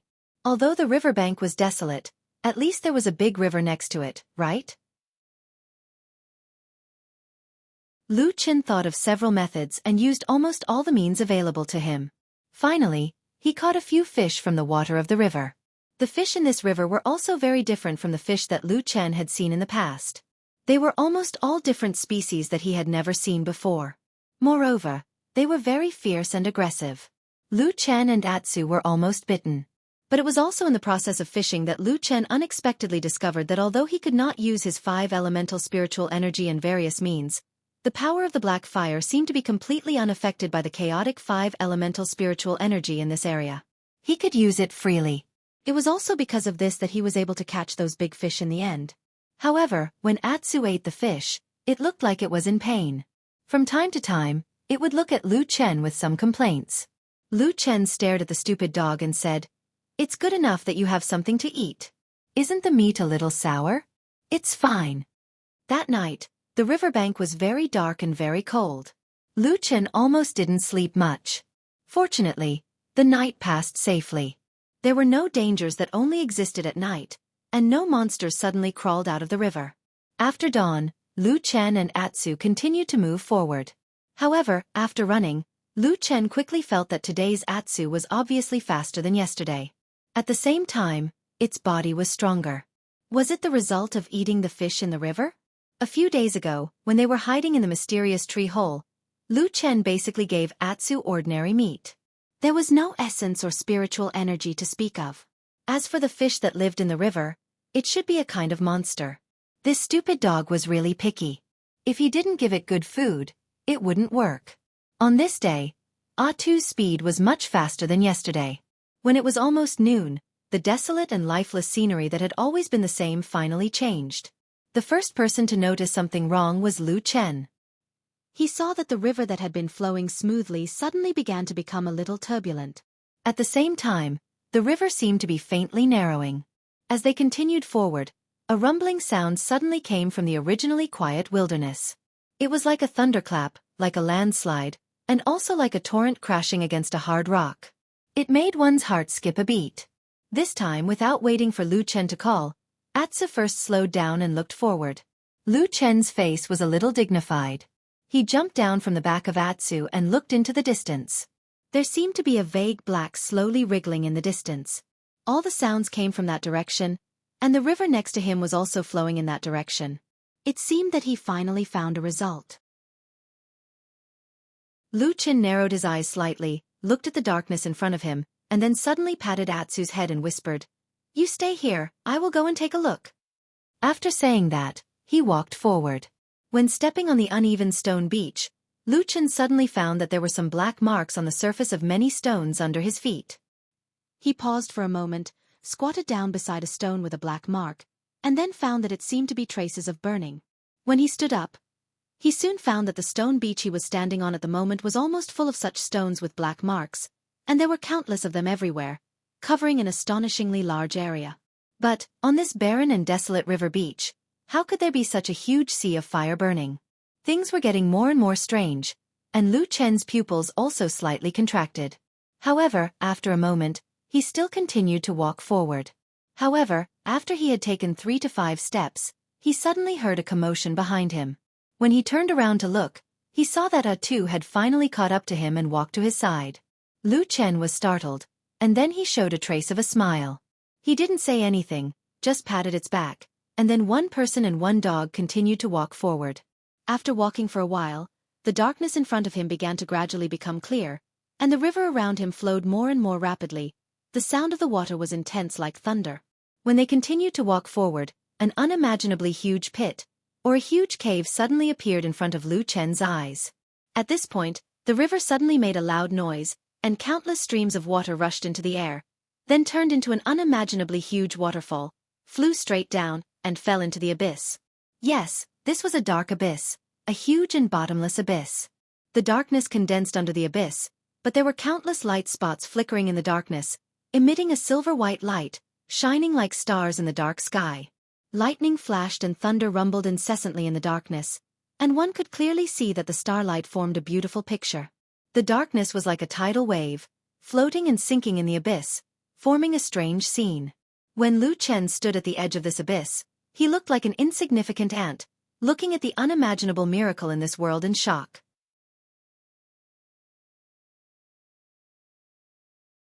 Chapter 284. The abundant and surging water of the river turned into a huge waterfall, plunging straight into the darkness, and then disappeared without a trace. From afar, it looked like a white jade belt hanging in the night. Standing next to this black and huge abyss, it was as if the sky and earth had been turned upside down. The night sky was below, and the earth was above. The darkness and the strange starlight and white light formed a strange scene, and it was not static. Like clouds flowing, everything in the abyss seemed to be rotating, Just like the vast and boundless galaxy in the sky had produced a terrifying vortex, as if it was going to devour everything in this world. Lightning flashed, twisting and passing through the black, cloudy galaxy, and there were bursts of low but majestic thunder from the depths of the abyss from time to time. Occasionally, when two blazing and dazzling lightning collided, it suddenly burst out an unimaginably dazzling light, illuminating the deep night sky, but then it quickly dimmed, and then was swallowed by an even larger wave of darkness. Lu Chen only felt that his throat was a little dry. He stared blankly at the strange scenery below, which was almost beyond human imagination, and was shocked by this huge and incredible scene. Just as Lu Chen was lost in thought, he suddenly heard a few hurried roars from beside him. Immediately after, he felt a grip on his wrist, and a sharp pain accompanied by a great force that pulled him backwards abruptly came over. Lu Chen let out a pained groan, and his body jolted awake. He saw that Atu had opened his mouth for some unknown reason, and was biting his hand with all his might, trying to drag it backwards.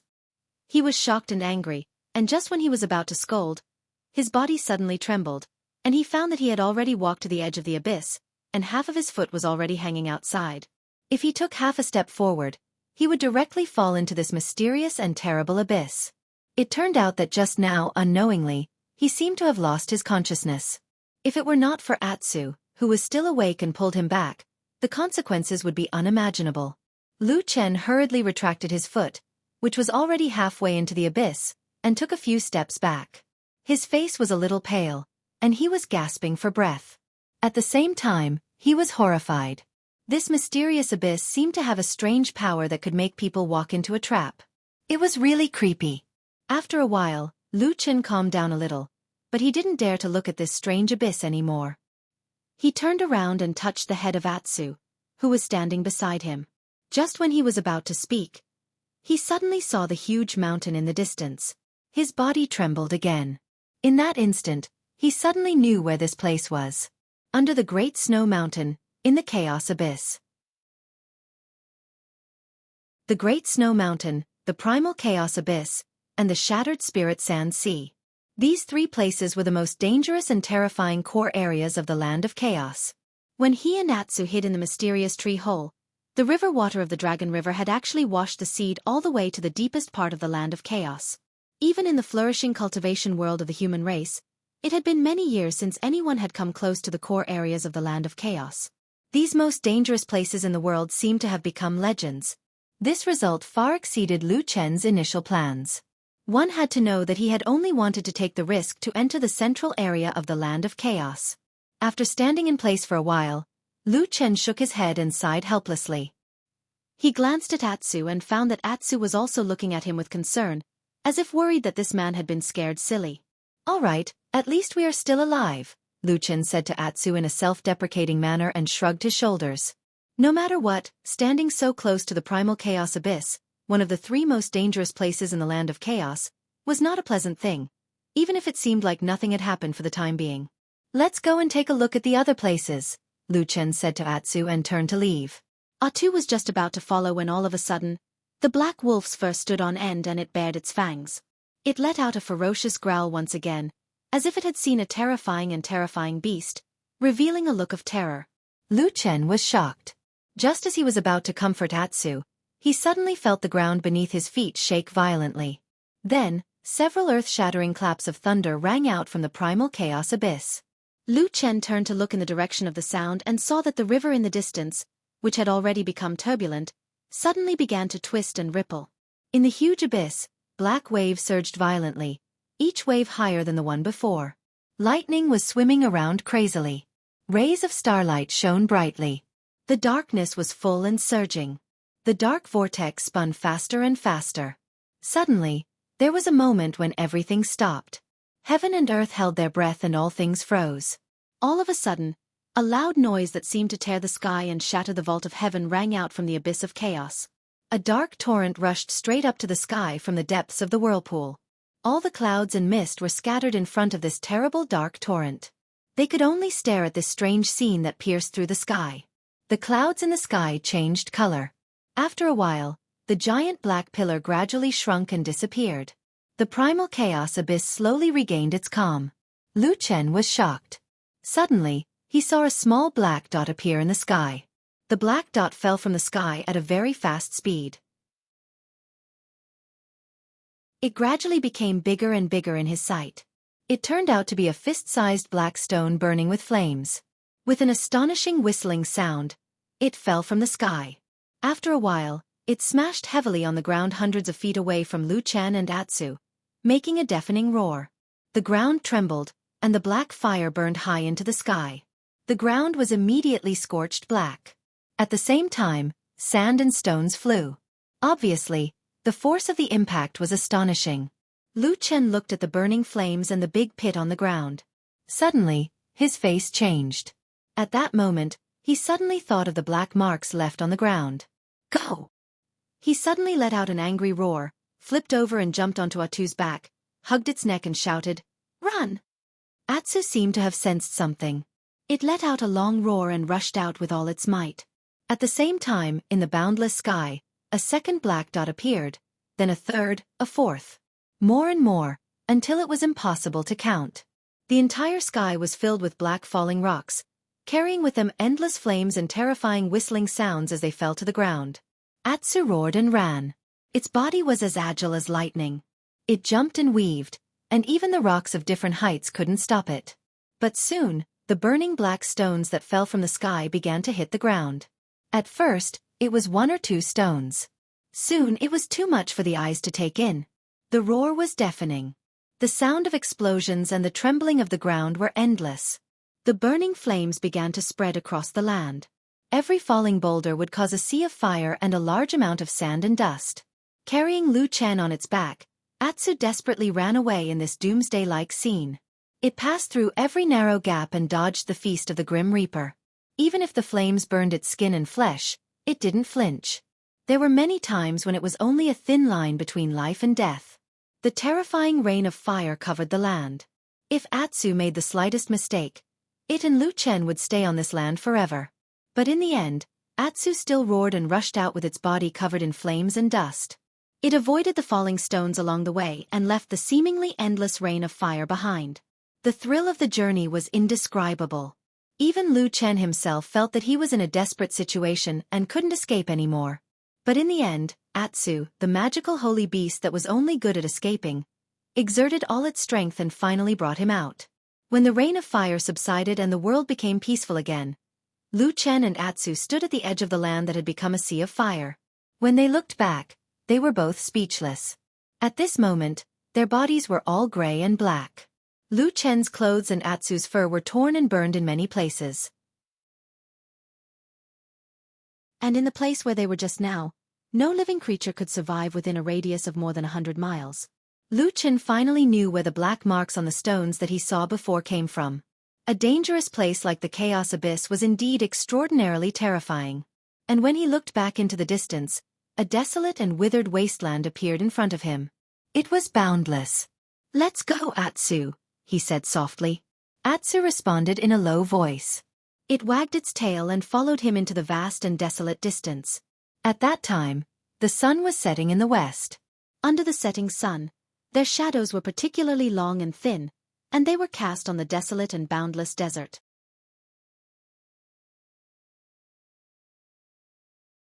Chapter 285. Lu Chen and Atsu barely avoided the terrifying rain of fire from the primal chaos abyss. It could be said that they had a narrow escape from death. Without any hesitation, they left the area. They could not go to the Great Snow Mountain either. It was a dangerous place that was on par with the abyss of chaos. Even if they went there, they would most likely die. As for the remaining path, they did not have many choices. On one side was the boundless desert, while the other was to walk back along the rocky beach and look upstream of the river. After much thought, Lu Chen finally decided to turn back and walk upstream. If this river was the Longchuan River, they might have a chance of finding their way back. As for the seemingly vast wasteland, it was too easy to associate it with the broken spirit sand sea that was on par with the abyss of chaos and the Great Snow Mountain. Although Lu Chen could not be sure that it was that place, if the abyss of chaos and the Great Snow Mountain had both appeared, it would not be strange for the broken spirit sand sea to appear as well. In this strange and unpredictable region, danger lurked everywhere. If they wanted to survive, they had to be careful. Even so, Lu Chen did not have much confidence that they would be able to walk out of this dangerous place. They slowly approached the river and began to swim upstream. At the same time, Lu Chen carefully maintained a distance from the river. He would only approach the river when he needed to feed on the fish in the river. Just like that, they walked for a few days without encountering any accidents. Although this was a good thing, Lu Chen still felt a little strange. It was hard to say if he had not been to the Great Snow Mountain, but the abyss of chaos that he had seen was an incomparably strange and dangerous place. It was very much in line with the legendary core zone of the disorienting lands. However, the legends also said that the disorienting lands was dangerous to the point where danger lurks every 3 steps and danger every 5 steps. Not to mention ordinary people. Even Yuanying Zhenren would have to be on high alert to deal with it. However, he had been walking here for a few days without encountering any danger. This was a little strange. Something did not seem right. During this period of time, he was suddenly in this dangerous place. Naturally, it was because when he hid in the seed, he was somehow swept here by the river. Lu Chen originally thought that he would be able to find some clues to return after walking upstream for a few days. But now he realized that he might have been wrong. Although he didn't remember staying in that mysterious tree hole for too long, at least with the gluttonous Atsu around, the food wouldn't last that long. But now, after walking for several days, Lu Chen found that the surrounding scenery did not seem to have changed at all. It was still a river and a desolate plain. Come to think of it, it was probably only when it was at the bottom of the Dragon River that the tiny seed was instantly washed far away by the rapid currents. That was how it managed to arrive at the abyss of chaos in this period of time. With this uncertain guess, Lu Chen and Atsu walked for a few more days. About 9 days after they left the abyss of chaos, they finally noticed something unusual. There was no change in the surging river, nor in the vast wilderness. However, in a patch of yellow sand ahead, Lu Chen saw a corpse that had decayed beyond recognition. The skeleton buried in the yellow sand looked a little scary, but after discovering it, Lu Chen's spirits were lifted and he was very happy. No matter what, the appearance of a skeleton meant that someone had been here before. To him, this was equivalent to a timely piece of news. The skeleton was extremely decayed, and most of it had been weathered into sand. Even the sturdiest skull had decayed in many places. However, after careful observation, Lu Chen quickly frowned and a strange look flashed across his eyes. This skeleton that had died at an unknown time looked like a human, but Lu Chen saw a broken fang near the jaw. He was shocked because it was impossible for a human to have this. This dead person was a barbarian. Atsu walked to Lu Chen's side and raised its head to look at him. Lu Chen straightened his body. After a moment of silence, he said to Atsu in a low voice, let's go forward and take a look. I hope my guess is wrong." At this moment, Lu Chen was guessing in his heart. He did not say anything, and Atsu had no way to ask. Of course, although Atsu was now a holy beast, it still did not know the human language, so it could not ask. The two of them stepped over the skeleton and continued forward. The dry wind blew from the wilderness and blew up a patch of yellow sand, drowning the hideous skeleton. The discovery of this skeleton was like a watershed. From this day onwards, the direction that Lu Chen and Atsu were moving in began to change. Grass and trees began to appear on this piece of land. Although they were sparse and did not form a forest, it was clear that the situation was slowly improving. The aura of life began to thicken in this piece of land. Later, Lu Chen actually saw a small oasis formed by a small forest in the desert. There were some small animals there, but they were not demonic beasts. They looked a little strange and seemed to be very different from the creatures in the divine central continent. At the very least, some of the beasts in this place looked very weak. Lu Chen caught 2 beasts that looked similar to wild rabbits as a way to improve his and Atsu's meals. It was unknown whether it was because no one had come here for a long time, but these weak beasts did not seem to be able to resist. However, Atsu seemed to have no interest in the meat of these weak beasts. It used its mouth to pull Lu Chen's clothes and dragged him toward the river. It looked like it wanted to eat the fish in the river. Lu Chen was also helpless. In the end, he could only help it catch 2 more beasts to deal with it. After that, they continued to move forward. Lu Chen had a feeling that the change he was looking for might be right in front of him. However, this change came very quickly and was also very big, so much so that Lu Chen was somewhat unprepared. On the second morning after he left the small oasis, He and Atsu were still walking upstream in a desolate wasteland when they suddenly heard a strange noise coming from the desert in the distance. The sound was unusually desolate and tragic, and the tone was boundless, as if it was recalling an ancient epic to the heavens. However, Lu Chen's expression immediately turned ugly because he felt that the voice was a little familiar. After thinking for a moment, he felt that this voice was similar to the voice of the old shaman he had heard in the battle with the barbarian tribe in the mountain ridge next to the evil Python Valley. This discovery made him look a little solemn. He informed Atsu, and then quietly ran toward the source of the sound. There was a big sand dune about 100 feet in front of them. Lu Chen and Atsu ran in that direction. As they got closer, more and more sounds came. It was like the howling of wild beasts, the blood-boiling sound of war drums, the crazy roars, and the roar seemed to be mixed with a bit of majesty. They climbed up, and then when they reached the top of the sand dune, they quietly poked their heads out. A battlefield appeared in front of them. It was a fierce battle involving hundreds of people. It was fierce and bloody, crazy and tyrannical. It was unfolding in front of them without any warning. About 100 feet below the sand dune, all the warriors on the battlefield were tall and burly barbarian warriors with tusks in their mouths. Most of them were bare-chested, and they were holding weapons made of huge stones in their hands. They were fighting in a violent manner. This battle seemed to be halfway through, and it had reached the most intense moment. Both sides were in a killing frenzy. Blood flowed everywhere, and corpses were everywhere. It was unknown how many barbarians had been decapitated, and their limbs were severed. The scene was extremely bloody. Atsu let out a low growl, and it seemed to be a little nervous. Lu Chen gently patted its head, but his expression didn't look good either. He turned his head and looked at the road they had come from, and the unusually long and wide river. He was speechless for a moment.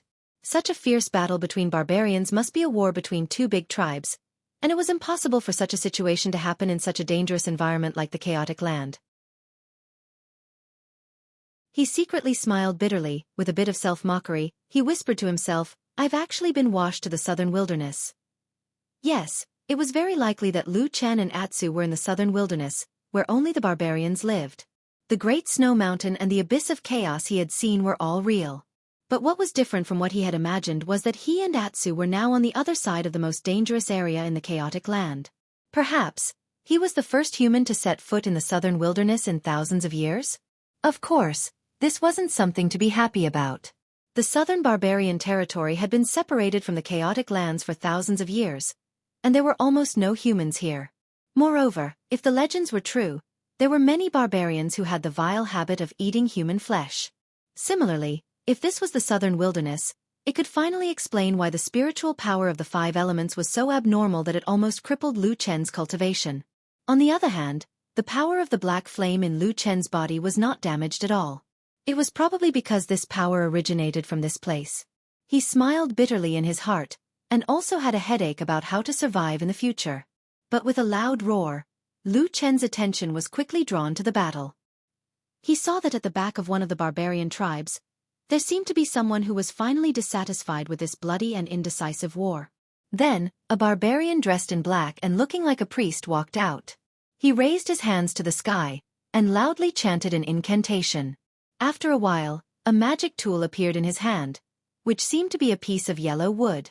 Then, as he chanted the incantation faster and faster, the yellow wood began to light up with runes, and a strong spiritual power began to fill the air. Totem power?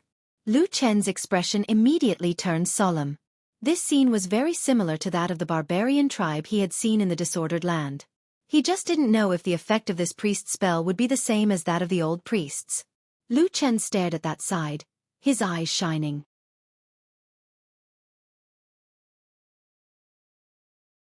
Chapter 286. The ancient incantation began to reverberate in the sky above the fierce battlefield, and immediately caused a commotion among the warriors on both sides. The difference was that the warriors on the side with the priest all revealed expressions of joy, while the warriors on the other side had expressions of fear on their faces. It was hard to imagine that not long ago, these incomparably valiant barbarian warriors, who would rather die than retreat in the face of blood and slaughter, would actually be afraid of the power of the priest. It seemed that to these warriors, this strange power was more awe-inspiring than death itself. Of course, Lu Chen could not understand this inexplicable mentality. They were not even afraid of bleeding to death, And yet they were afraid of this unknown magic? Come to think of it, perhaps these barbarian warriors had been instilled with the idea that the priest's magic was unparalleled since they were young. Otherwise, it was really incomprehensible. However, at this moment, he could not care about these things, because when he saw the magic staff in the hands of the priest when he cast the spell, his heart suddenly moved. He immediately reached out to touch his chest, and in the next moment, the half of the fire god's staff appeared in his hand. From afar, he compared the half of the fire god's staff with the magic staff in the hands of the distant priest. Very quickly, Lu Chen noticed that there was a huge difference between the two. The color of the magic staff in the hands of the priest was bright, and the whole body was smooth. Many runes were directly engraved on the magic staff, and even when it was not casting a spell, it could still be seen very clearly. However, after the priest cast the spell, although the entire magic staff emitted a yellow light, and the runes also lit up, it was in the form of dots. Many of the runes did not respond, and were still dark. Those dots of light also did not show any signs of connecting. Recalling the appearance of the fire god's staff when it was stimulated by the black fire spiritual power, Lu Chen discovered that all the twisted and complicated runes on the fire god's staff had a natural feeling of blending with water. Once the fire god's staff was stimulated by the spiritual power was like a stream of water, flowing through all the runes in the blink of an eye. Every place and every rune would light up, forming an incomparably complete totem. Up until now, the fire god's staff in Lu Chen's hands was only emitting light, barely able to be used as a torch. However, Lu Chen still felt that the fire god's staff should be much stronger than the staff in the priest's hands. Perhaps, just like what the old priest of the barbarian tribe had said before his death, this was a divine weapon? The fire god's divine weapon, the fire god's choice? Lu Chen curled his lips and put down the Vulcan staff. On the battlefield below, the priest had already finished chanting his incantation. Soon, a powerful force was emitted from the staff in his hand. Several yellow rays of light shot out and shot into the ground in front of him. At the same time, Lu Chen suddenly felt a slight warmth in his hand, and Atsu, who had been lying beside him, suddenly moved a little to the side, as if it was startled by something. After a while, their gazes looked down at the same time. They saw that the half of the Vulcan staff was actually trembling by itself. A ray of light that was not particularly bright was flickering in the runes on the body of the staff. However, the Vulcan staff's reaction stopped there. It gave off a feeling of disdain. After the light flickered for a while, it gradually dimmed. On the battlefield below the sand dune, there was already a strange change. At the center of the battlefield where the two sides were fighting fiercely, the ground suddenly trembled violently. The surrounding barbarian warriors suddenly lost their balance and fell to the ground. After a while, a low rumbling sound came from the ground. A large area of sand and stones suddenly arched up. Smoke and dust flew everywhere, and countless small stones rolled down. Then, under the shocked gazes of the crowd, a huge stone puppet that was more than 2 feet tall appeared on the battlefield. This stone puppet, whose entire body was condensed from stones and sand, raised its head towards the sky and roared. Its voice was like thunder. Then it slowly turned around and walked towards the enemy camp. With every step it took, the ground would tremble. This indicated that the stone puppet's body was abnormally heavy. Looking at the terrifying stone giant that had suddenly appeared, it was obvious that it was not an opponent that ordinary people could fight against. The barbarian warriors who had been fighting bravely before also began to show signs of hesitation and fear in their eyes. Some of them even began to retreat. The situation of the battlefield that was originally evenly matched was suddenly reversed after the appearance of the stone puppet. The morale of the barbarian warriors who had the power of the priest had obviously risen.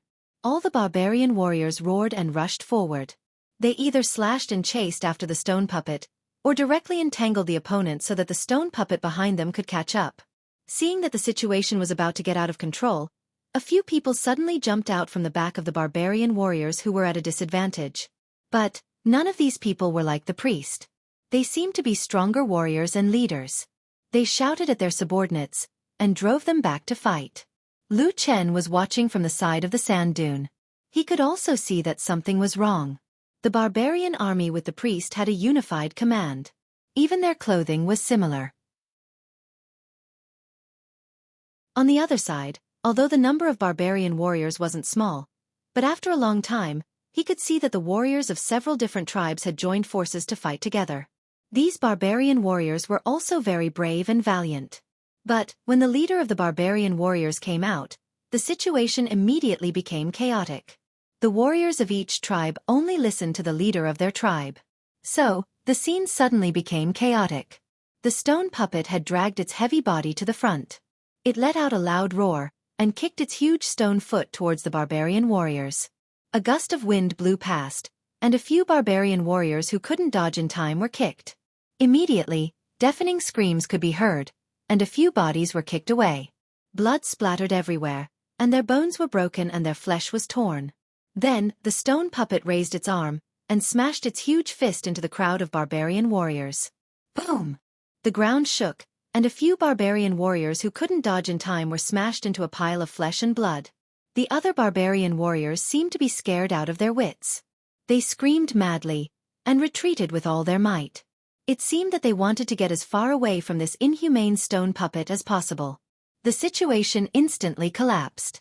Even though the leaders of the allied army were trying their best to drive their warriors away, they couldn't control the barbarian warriors who were retreating. On the opposite side, a large group of warriors were laughing wildly. They were waving their blood-stained blades, and were following the stone puppet. On the side of the allied army, everyone's faces were ashen, and despair could be seen on their faces. Some of them seemed to be extremely angry. They tore their clothes, beat their chests and roared, "Why do they have a priest? Didn't the priest of the mountain spirit tribe die decades ago?" Blood splattered everywhere on the bloody battlefield. Many people were bleeding and collapsing, and an even greater massacre was about to descend. Lu Chen, who was hiding behind a sand dune in the distance, didn't feel anything. He had been used to death and blood for so many years. Once he hardened his heart, he could be extremely cold. Not to mention that both sides were barbarians, so he didn't feel the slightest bit of sympathy for them. So when one side was about to be slaughtered, he didn't feel anything. He just calmly watched for a while, and felt that he shouldn't stay here any longer. Once the battle was over, the barbarians on the winning side would definitely clean up the battlefield. At that time, if he wasn't careful and was discovered by the barbarian warriors who had just escaped from the battle, it would be a big problem. Especially the priest hiding in the depths of the battle. Although Lu Chen faintly felt that the priest's methods, especially his magic staff, were not as good as the fire god staff that he had obtained, but the various strange witchcraft and methods of the southern border barbarians were still hard to guard against. So, he finally decided not to cause any trouble. He turned his head and called out to Atsu softly, "Let's go." Atsu wagged its tail and crawled up from the ground. Lu Chen was about to retreat down the sand dune when he found that the fire god's staff was still in his hand.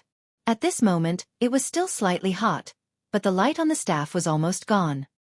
He shrugged his shoulders and was about to put away the fire god's staff when he suddenly found that the priest in the distance had a solemn expression on his face.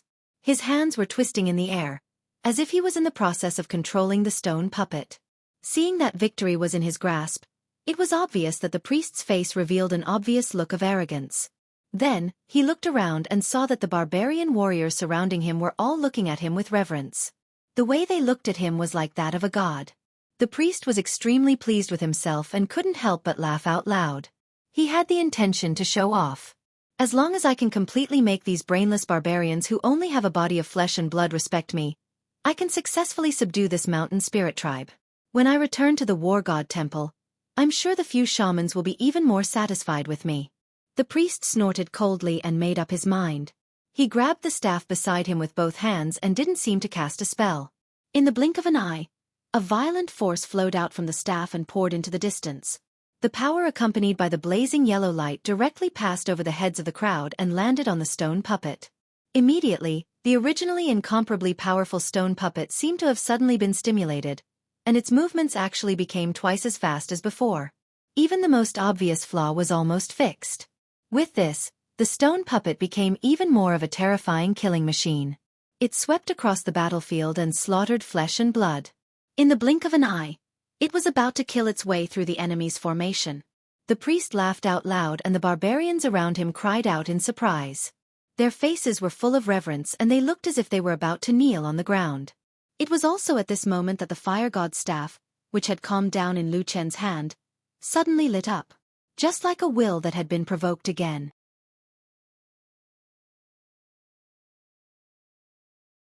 Chapter 287.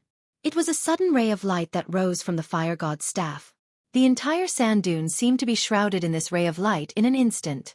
It was majestic and turbulent, and the light was like fire, roaring loudly. Almost at the same time, all the barbarian warriors who were immersed in the bloody slaughter and life-and-death situation on the battlefield did not notice the abnormality on the sand dune next to the battlefield. The only one who felt it was the priest who was casting the spell with the staff in his hand. The earthy yellow staff that was at its peak state and invincible on the battlefield suddenly trembled violently. A few rays of light immediately shot back and returned to the staff, flickering non-stop, as if it was vigilant. The stone puppet in front of it seemed to have lost a part of its strength, and its speed and agility also slowed down. But even so, this terrifying and powerful stone puppet was still a terrifying existence that could not be defeated on the battlefield. The situation of the battle still did not change, and even the two sides did not feel anything wrong. At most, they thought that the priest felt that this little bit of power was enough to win, and there was no need to waste any more energy. However, at this moment, the priest's face suddenly became solemn. Just at that moment, he clearly felt a powerful origin power suddenly appear around him. This kind of pure and powerful spiritual power was something he had only seen from the few shamans in the war god temple in the past. Could it be that a powerful shaman had suddenly come here? The moment this thought surfaced in his mind, the priest's face instantly turned pale. Like the surrounding barbarian warriors who worshipped him, he was even more in awe of the few shamans who were at the peak of the barbarian race's power. He did not even dare to think of making an enemy out of them. However, very soon, the priest noticed that something was wrong. Because other than the wave of spiritual power, he did not feel the monstrous aura that seemed to be able to cover the sky and cover the sun that he was so familiar with. This discovery made the priest feel slightly relieved, and his eyes immediately swept around. After a moment, his eyes fell on the sand dune at the side of the battlefield. There seemed to be a ball of fire burning there, and the fire seemed to be enveloping the entire hill. And the wave of spiritual power that he felt before was coming from there. After seeing the fire, the priest could not help but be startled. Fire spiritual power? Didn't this power disappear from the wilderness for thousands of years? A moment later, the priest sneered and a look of understanding appeared in his eyes. Only the shamans of the barbarian tribe could master the true 5 elemental spiritual powers of gold, wood, water, fire, and earth. Priests like him could only cultivate various kinds of secondary spiritual powers, but their power was equally powerful. Thinking of this, he felt a little disgusted with the enemy hiding on the sand dune. This was to disrupt his plan to subdue the mountain spirit race. Even if the other side hadn't made a move yet, as long as they affected this area, they would become his enemy. Since it wasn't Lord Shaman, then there was nothing to be afraid of. This priest himself was an extremely talented rising star in the war god temple. If it wasn't for the fact that his background wasn't too good and he didn't have the backing of a powerful tribe, his achievements would have been much greater than what he was now. It was precisely because of this that he was even more eager to subdue a tribe for his own use. But in the barbarian wasteland, all the tribes insisted on a single belief in the power of the totem. Apart from worshipping their ancestors, the barbarian tribes only worshipped one kind of totem. For example, a tribe that worshipped a fire totem would never believe in the power of a water totem. The totem spiritual power of this priest belonged to the earth totem system of the 5 elements. He wanted to find a tribe that worshipped an earth power. Moreover, this tribe had already lost its priest, so the tribe couldn't be too weak. Otherwise, it wouldn't be able to provide him with all kinds of strong support, and it would be useless to subdue it. Therefore, subduing the mountain spirit race was something he couldn't afford to fail. Originally, he had basically controlled the morale of the mountain spirit race. In today's battle against 4 small tribes, as long as he won the battle, the mountain spirit race would be completely loyal to him. Just as he was about to succeed, an accident had occurred. This time, he couldn't back down no matter what. The priest picked up his magic staff and started to chant a mysterious incantation. His body turned half a circle, no longer facing the front of the battlefield. Instead, he looked in the direction of the sand dune. The leaders of the mountain spirit race next to the priest soon noticed that something was wrong. They raised their heads and looked at the strange fire on the sand dune. Suddenly, their faces changed.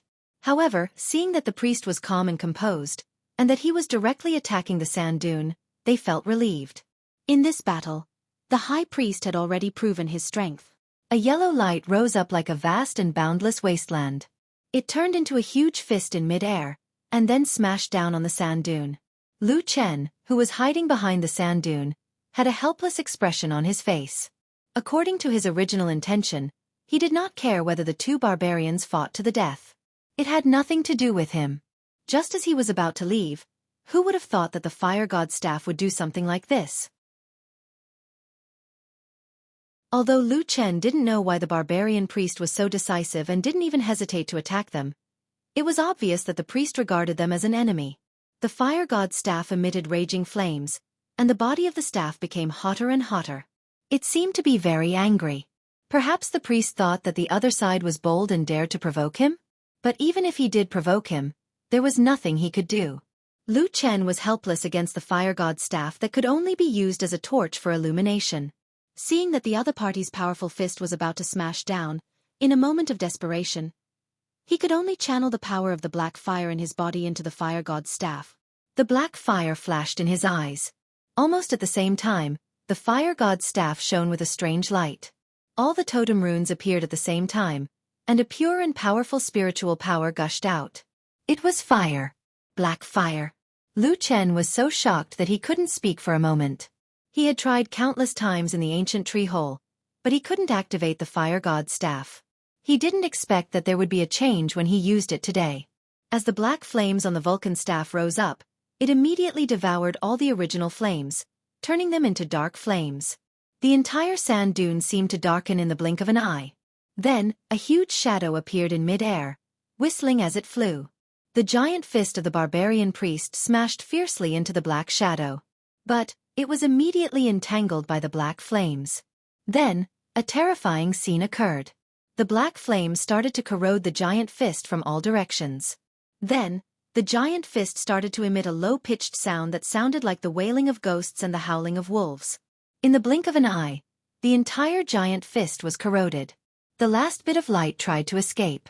But it was engulfed by the sea of black shadows. It didn't even make a sound before it disappeared. In the distance, the barbarian priest's face suddenly turned pale. He spat out a mouthful of blood. His expression changed greatly, and his eyes were filled with disbelief and fear. At that moment, he seemed to have seen a ghost. He lost his composure and shouted, "Devil fire, devil fire! This is the power of the black fire." His voice suddenly became hoarse. A moment later, a flame suddenly emerged from his throat. It burned crazily, and danced wildly in the black shadow. It burnt and melted his flesh. The priest screamed at the sky. He even threw away the staff in his hand. He covered his throat with both hands and fell to the ground. He started to struggle and twitch. The barbarians of the mountain spirit tribe were shocked. They were all dumbfounded. They didn't know what had happened.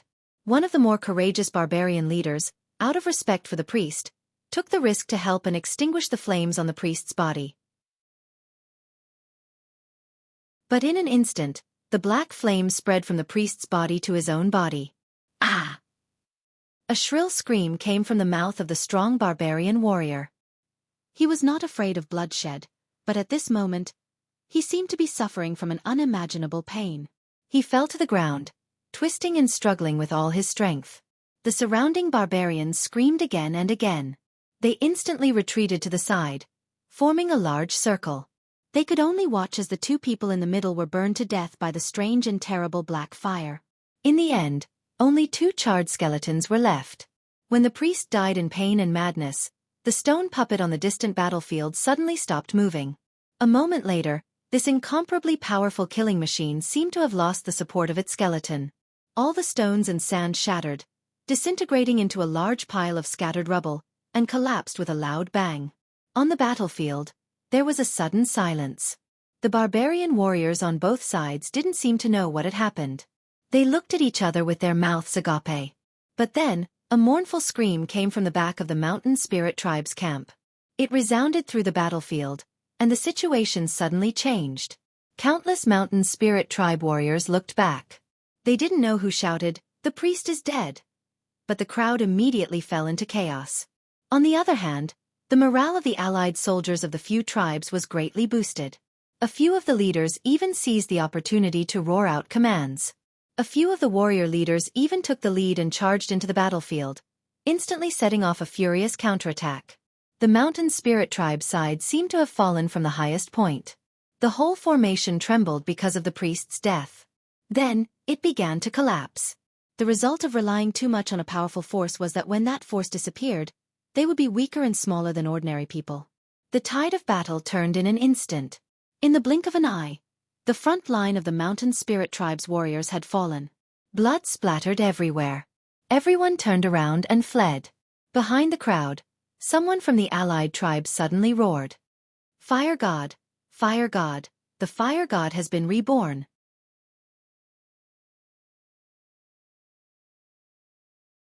Chapter 288. There was no turning back in that battle. The mountain spirit tribe's morale were completely shattered by the sudden death of the shaman. They were chased and slaughtered by the joint army of several tribes. Blood flowed all the way, and at least half of the mountain spirit tribe's warriors were killed, and they fled in panic. The mountain spirit tribe couldn't be ranked at the top among the barbarian tribes of the southern wilderness. Their overall strength was probably a little lower than the middle level. But after such a big battle, they had lost more than half of their elite warriors. It was a big blow to the mountain spirit tribe's strength. If they didn't have any more opportunities or powerful talents, they would inevitably fall into the ranks of the weak tribes. Different from the gloomy outlook of the defeated, the victors were full of excitement and joy. The armies of the few tribes chased after the mountain spirits for a long distance. The mountain spirits paid the price of more blood and human lives. After dying a bloody path, the armies of the few tribes returned triumphantly. Lu Chen, who was standing on the sand dune, wanted to leave before the fire god's staff quietened down. However, he soon discovered that he had been surrounded by the barbarian leaders and a portion of their subordinates. Lu Chen sighed and looked into the distance. He saw that the warriors in the distance were cleaning up the battlefield. There seemed to be two important things. The first was to check whether the fallen warriors were still alive. If they were comrades, they would help them back for treatment. If they were enemies of the mountain spirit tribe, they would smash their heads and stomp on their chests, so that they would die a more thorough death. For a time, the battlefield was once again filled with blood-curdling screams, accompanied by the maniacal laughter of the victorious barbarian warriors, turning the battlefield into a bloody scene. Other than that, they were probably looting. The so-called belongings were actually the belongings of the dead, such as weapons, accessories, and even clothes. Many warriors of the mountain spirit tribe were stripped naked after they died, and fell to the ground in shame and dignity. What was even more surprising was that the barbarian warriors of the other tribes, who had fought together in the bloody battle, were not only looting the dead warriors of the mountain spirit tribe, but also looting the dead warriors of the other tribes, as if they had gone mad from poverty. But in this way, disputes immediately arose. Everyone wanted to rob others, but their dead brothers absolutely could not be humiliated like this. So, there was an immediate uproar on the battlefield. For a moment, many people pulled out their weapons, and the atmosphere became somewhat tense. This had alarmed the few barbarian leaders who had come to the sand dune. Fortunately, these barbarian leaders still had some brains. They turned around and ran back, kicking, cursing, and yelling. Finally, they managed to restrain their subordinates. They separated most of the barbarian warriors and slowly returned to their own camps. However, they naturally wouldn't return the things that they had snatched from the barbarian leaders. In this way, the battlefield finally quieted down, leaving only a miserable and ugly scene. Most of the barbarians seemed to be used to this kind of situation. Although they were fighting fiercely just now, they seemed to have forgotten about this matter after a while. They were happily counting their spoils of war. Those who had a lot of spoils of war were laughing loudly, while those who had a little bit of spoils of war were dejected. Compared to these useless barbarian warriors, the barbarian chiefs ran back to the sand dune. It was only now that the Vulcan staff in Lu Chen's hand had completely calmed down. It no longer glowed or heated up, and the totem patterns had completely disappeared. It looked just like a smooth staff. How did a human feel when he was surrounded by a large group of barbarians in the southern border? Lu Chen felt that he had roughly understood. He looked at the barbarians who were slowly encircling him from both sides of the sand dune. He frowned slightly, and looked left and right from time to time, thinking about how to escape. And beside him, Atsu also seemed to feel the danger. His eyes revealed an ominous glint, and he bared his fangs. A low growl came from his throat, and he stared at the enemies who were encircling him from afar. After seeing the appearance of Lu Chen, who was standing at the highest point of the sand dune, all the barbarians subconsciously stopped in their tracks. Everyone's face revealed a look of astonishment, as if they had seen something unimaginable. After a moment, someone suddenly shouted, "Human race!" After this shout, the crowd of barbarians instantly burst into an uproar. Suddenly, there was a series of ping-ping-pang-pang sounds. It was unknown how many people instantly pulled out their weapons. They roared angrily, and it seemed that they were about to rush over and hack Lu Chen to death. Lu Chen's pupils shrank slightly. He took a step back and placed a hand on Atu's back. Just as he was about to move, the fire god's staff in his hand, which had already calmed down, suddenly flashed. A beam of flame swayed. It did not have a strong aura, but it was very obvious that it swayed towards a certain direction in the crowd of barbarians.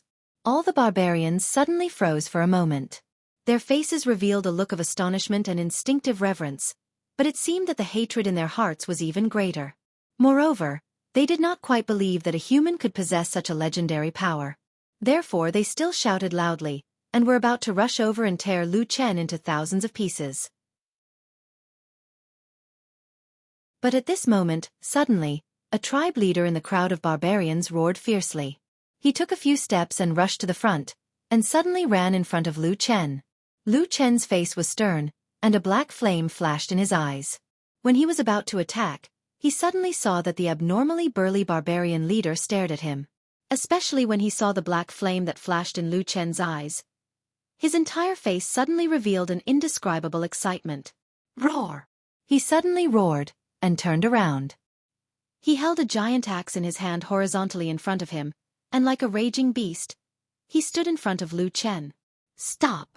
This roar was like a clap of thunder, instantly resounding through the entire hill.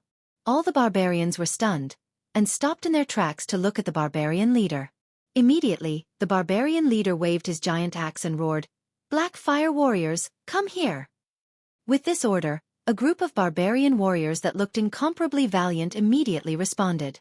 From the clothes and accessories on their bodies, these barbarian warriors were all from the same tribe. With a clatter, they all stood behind the barbarian leader.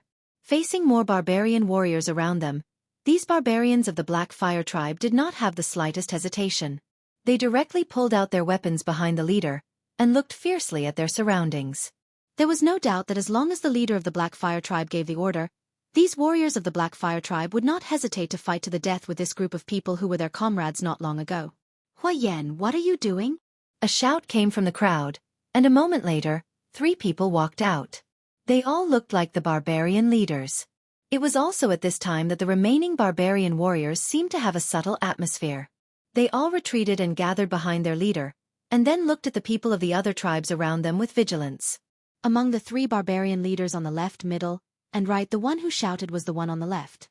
Then the eldest barbarian leader standing in the middle also shouted, "Huayan, we, the Black Fire, Thunder Lizard, Divine Wood, and Ghost Eye tribes, have joined hands to fight, and we are like brothers.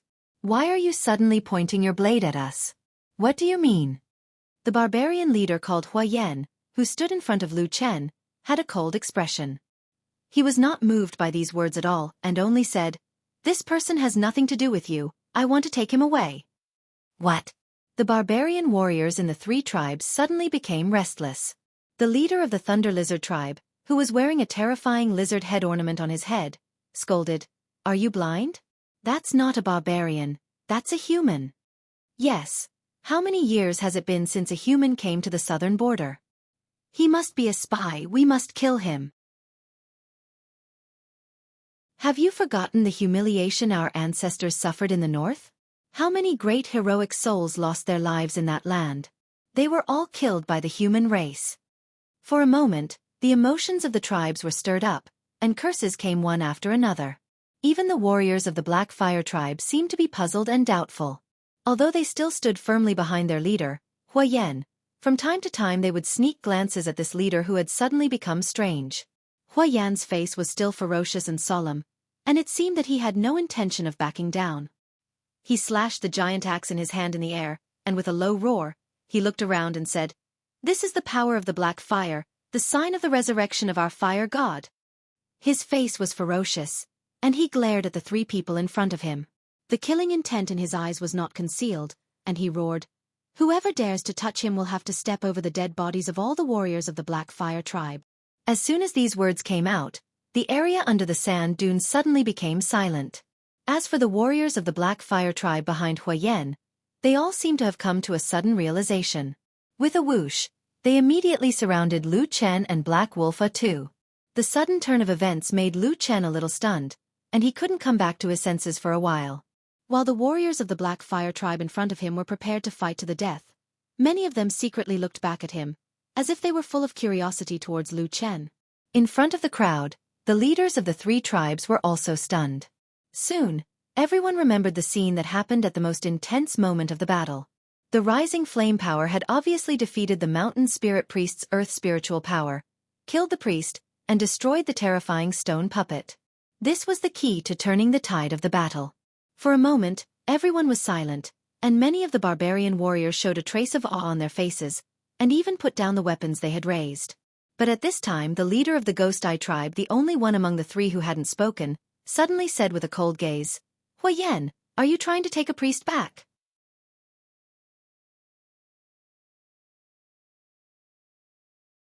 Chapter 289. Snatch a priest back? Many of the barbarians who heard Huayan's words did not understand. Their faces were filled with astonishment and confusion. But soon, the expressions of the two barbarian leaders who stood at the front changed drastically. Their gazes immediately landed on Lu Chen, who was standing behind Huayan.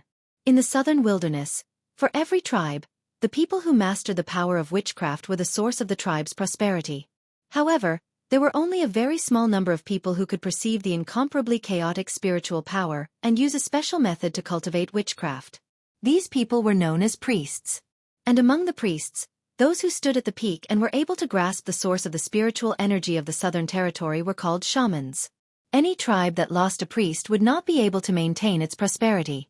This was not only because of the weakening of the tribe's power, but also because the priest was often the wisest person in the tribe. For many years, shamans and priests had always guided the barbarian tribes of the southern wilderness.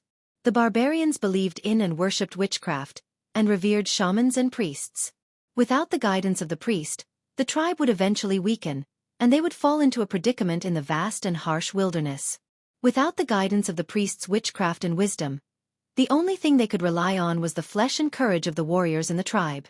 However, these things were extremely fragile in the face of great power. A few years ago, the mountain spirit tribe was like the other four tribes. They didn't have a priest and struggled in the lower world of the wilderness. However, once they were influenced by a priest, the strength of the mountain spirit tribe rapidly expanded. Today they could even fight against four people alone. The power of worship and belief of the Black Fire tribe had indeed appeared before. After the chief Ghost Eye explained, the other two tribal chiefs immediately understood. But understanding was one thing, but they still looked at Lu Chen in disbelief. That was a human. In the long history of the southern wilderness, there had never been a non-barbarian priest or shaman. But no one had ever said that the priest and shaman couldn't be a foreigner. A human was going to become a priest of the barbarian tribe?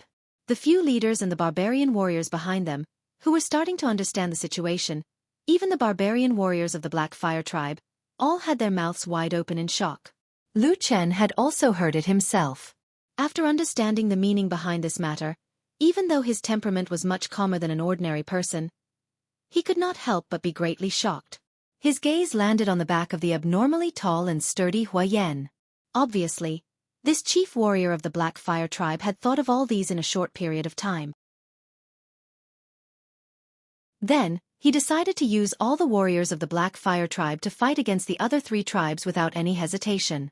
Even Lu Chen himself felt that it was a little inconceivable. At this moment, Huayan, who was being stared at by everyone, had a serious expression on his face. However, his expression was firm and he had no intention of backing down. He only said in a low voice, "Whether he is a priest or not, I don't know. This is up to the Black Fire tribe's chief to decide." But what appeared just now was the power of the fire god of our Black Fire tribe. "No matter what, I must bring this person back. Whether he lives or dies will be decided by the chief." The other three tribes looked at each other, and the chiefs frowned.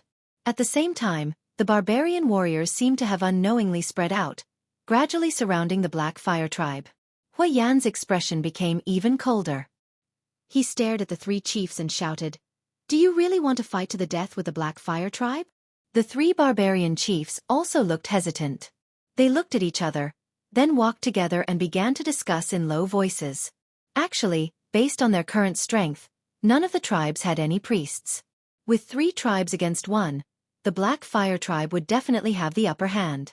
But if the Black Fire tribe fought to the death, the 3 tribes would inevitably suffer some additional losses. The life of every barbarian warrior was precious. Although they could fight to the death for the tribe, as a chief, they could not easily waste the lives of the warriors under them. Otherwise, the great ancestors of the tribe would curse them, and they would forever be despised by the tribe, and their souls would never be able to return to peace. While the other 3 tribes were discussing, the atmosphere between the barbarian warriors suddenly became even more tense. Although Hua Yan's attitude seemed to be abnormally firm, in fact, his forehead and back were faintly covered in cold sweat. He only felt that his heart was abnormally heavy, as if there was a huge stone pressing down on it. Although the warriors of the Black Fire tribe would not question his decision, he himself had to think more.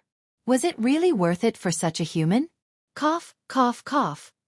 Just when the atmosphere was a little stiff, Hua Yan suddenly heard a light cough coming from behind him. The sound sounded a little strange. Hua Yan was startled for a moment. He turned around and saw that it was Lu Chen looking at him and giving him a look. Hua Yan was silent for a moment, then quietly took 2 steps back and came to Lu Chen's side. His body was considered tall and burly among the barbarian warriors. At this moment, when Lu Chen stood beside him, he looked like a child who had just grown up. Hua Yan lowered his voice, his expression slightly strange and complicated. He said in a low voice, "What do you want?" Lu Chen glanced at him and said, "Tell them that as long as they let us go, they will hand over all the treasures that you have plundered." Hua Yan's expression suddenly changed, and a murderous aura instantly leaked out. He could not help but take a step towards Lu Chen. Some of the warriors of the Black Fire tribe who were closer also suddenly became furious. In an instant, several weapons were pointed at Lu Chen. It seemed that there was no need for the 3 tribes to do anything.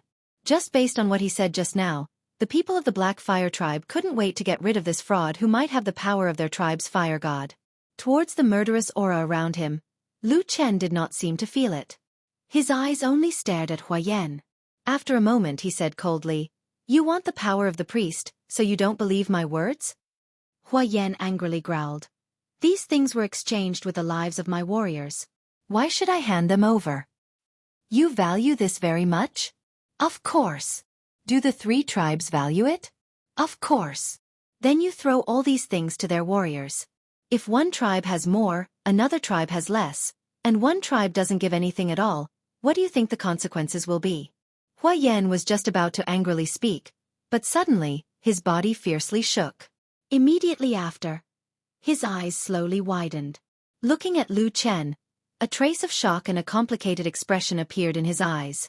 That look, it was as if he had suddenly seen a ghost. Lu Chen sighed and softly said to Hua Yan, "Do you know what the priest's power is other than witchcraft?" Hua Yan was stunned for a moment, then suddenly turned around. His entire face seemed to be on fire, burning brightly.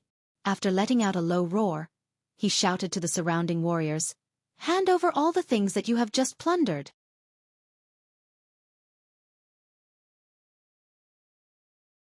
Chapter 290. Ordering the Black Fire tribe's barbarian warriors to hand over their loot was like seeing a starving dog and ordering it to spit out the bones it had painstakingly snatched. Most of the barbarian warriors in the surroundings didn't move after hearing the shout of their leader. They all widened their eyes and looked at Hua Yan as if they were looking at a madman. At the same time, some of the Black Fire tribe's warriors looked at Hua Yan with hostility, but not at Hua Yan, who had gone through life and death with them. Instead, they looked at Lu Chen, the instigator of all this. They clenched their weapons tightly, looking as if they wanted to hack him to death. The barbarians were strong and fierce, and most of the warriors were simple-minded. Therefore, even when facing Hua Yan, they would show a bit of dissatisfaction. But no matter what, Hua Yan was still the chief. Seeing the expressions of the people around him, he also became angry. However, there was no such thing as tactful persuasion among the barbarians, So he directly chose the most common and most direct method. Go to hell! The tall and fierce barbarian cursed loudly. He kicked a barbarian warrior who was standing closest to him. Then, he took a step forward, and used his huge palms to smash anyone he saw. If he didn't like them, he would kick them. Along the way, the barbarians were thrown off their feet. The barbarians roared and roared continuously. The other barbarians who didn't know what was going on were stunned, and looked at each other in dismay. Under the pressure of Hua Yan, all the Black Fire Tribe's warriors seemed to have become listless. With sullen faces, they obediently handed over the loot they had just obtained. In the blink of an eye, there was a huge pile of loot on the ground. Lu Chen looked at this scene from the side. He had a whole new level of respect for Hua Yan. He could tell that this person should be a person of great prestige in the Black Fire Tribe. So many fierce warriors actually didn't dare to make a sound in front of him. Not long after, almost all the loot from the Black Fire Tribe was piled up on the ground. Hua Yan's expression didn't look too good. No matter what, these bones were his own. He didn't feel good about throwing them away. Normally, he wouldn't do this even if he was beaten to death. But at this moment, things were different. As the leader of the tribe, his vision was much better than those subordinates who only knew how to fight, rob, and roar. This mysterious human possessed the power of black flames. In that instant, Hua Yan felt as if he had been blessed by his ancestors. He firmly believed that he had not done anything wrong. These things are for you. We have helped you in this battle for nothing. Let us go. Hua Yan stood in front of the pile of spoils of war. His expression was steely, and he seemed to be gnashing his teeth as he spoke. The three leaders on the opposite side were shocked. The other barbarian warriors in the surroundings also became restless. Their eyes were filled with greed. The southern wilderness was barren and harsh. It was a good thing to have something in one's hands, even if it was snatched from the hands of the dead. The three leaders didn't expect the Black Fire Tribe to make such a big concession. It should be known that in all the tribal wars in the wilderness, the most important thing was to divide the spoils of war. Everyone fought and bled, just to get more food, weapons, and other useful things.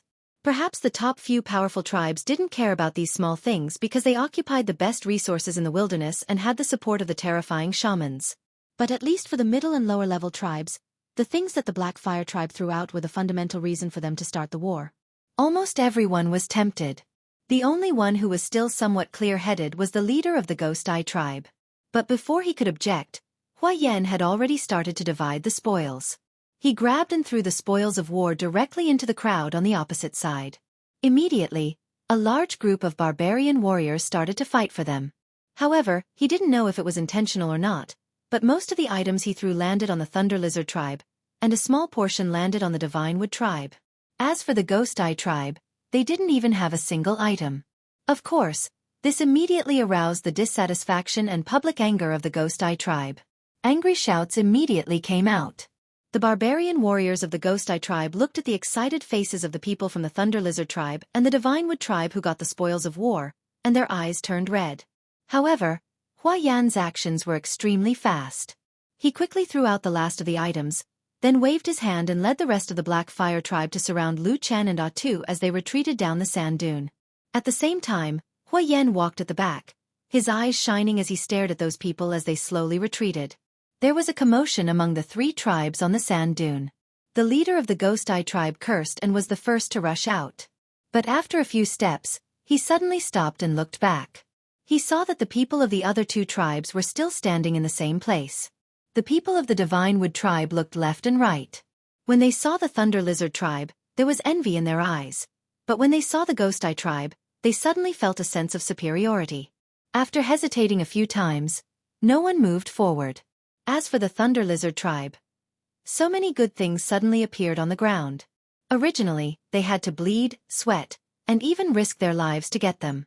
Only an idiot would follow the idiots of the Ghost Eye Tribe and risk their lives. Therefore, a large group of people from the Thunder Lizard Tribe were desperately fighting for the things on the ground. It looked like a group of dogs fighting for meat and bones. They didn't even look at the people of the Ghost Eye Tribe. The leader of the Ghost Eye Tribe flew into a rage and cursed loudly. He looked back at the retreating people of the Black Fire Tribe and the tall and fierce figure. After hesitating for a while, he finally sighed and didn't chase after them. If he chased after them now, without the help of the Thunder Lizard tribe and the Divine Wood tribe, it would be equivalent to the Ghost Eye tribe fighting against the Black Fire tribe. Not to mention the fact that the outcome was uncertain. Even if the Ghost Eye tribe won, it would be a Pyrrhic victory. At that time, they would inexplicably lose the lives of more than half of the warriors of the tribe. If they couldn't destroy the Black Fire tribe, they would definitely have a blood feud with them. Most importantly, the Black Fire tribe had already King thrown out most of the things they had seized. Even if the Ghost Eye tribe won this battle, they wouldn't get many benefits. How could they fight this battle? No matter how they looked at it, they were at a disadvantage. There were many barbarians in the southern wilderness who risked their lives for revenge. But if the leader of a tribe was like that, his tribe would have been destroyed long ago. The leader of the Ghost Eye tribe hadn't encountered such a depressing situation for a long time. He looked at the backs of the people of the Black Fire tribe gradually getting further and further away, and then looked at the two tribes behind him who were still gloating. The leader of the Ghost Eye tribe looked up to the sky and sighed. "Priests, those are priests," he said with a sad face. "A bunch of idiots."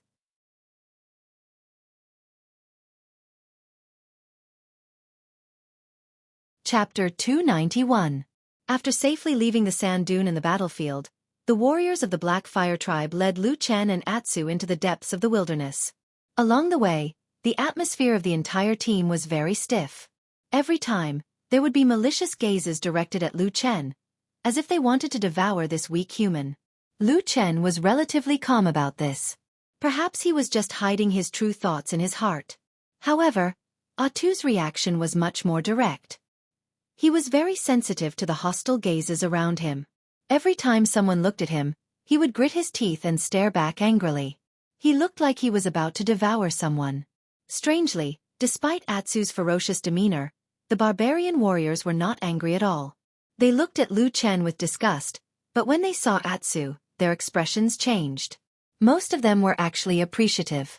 Some even pointed at Atsu and nodded, praising the ferocity of this black wolf.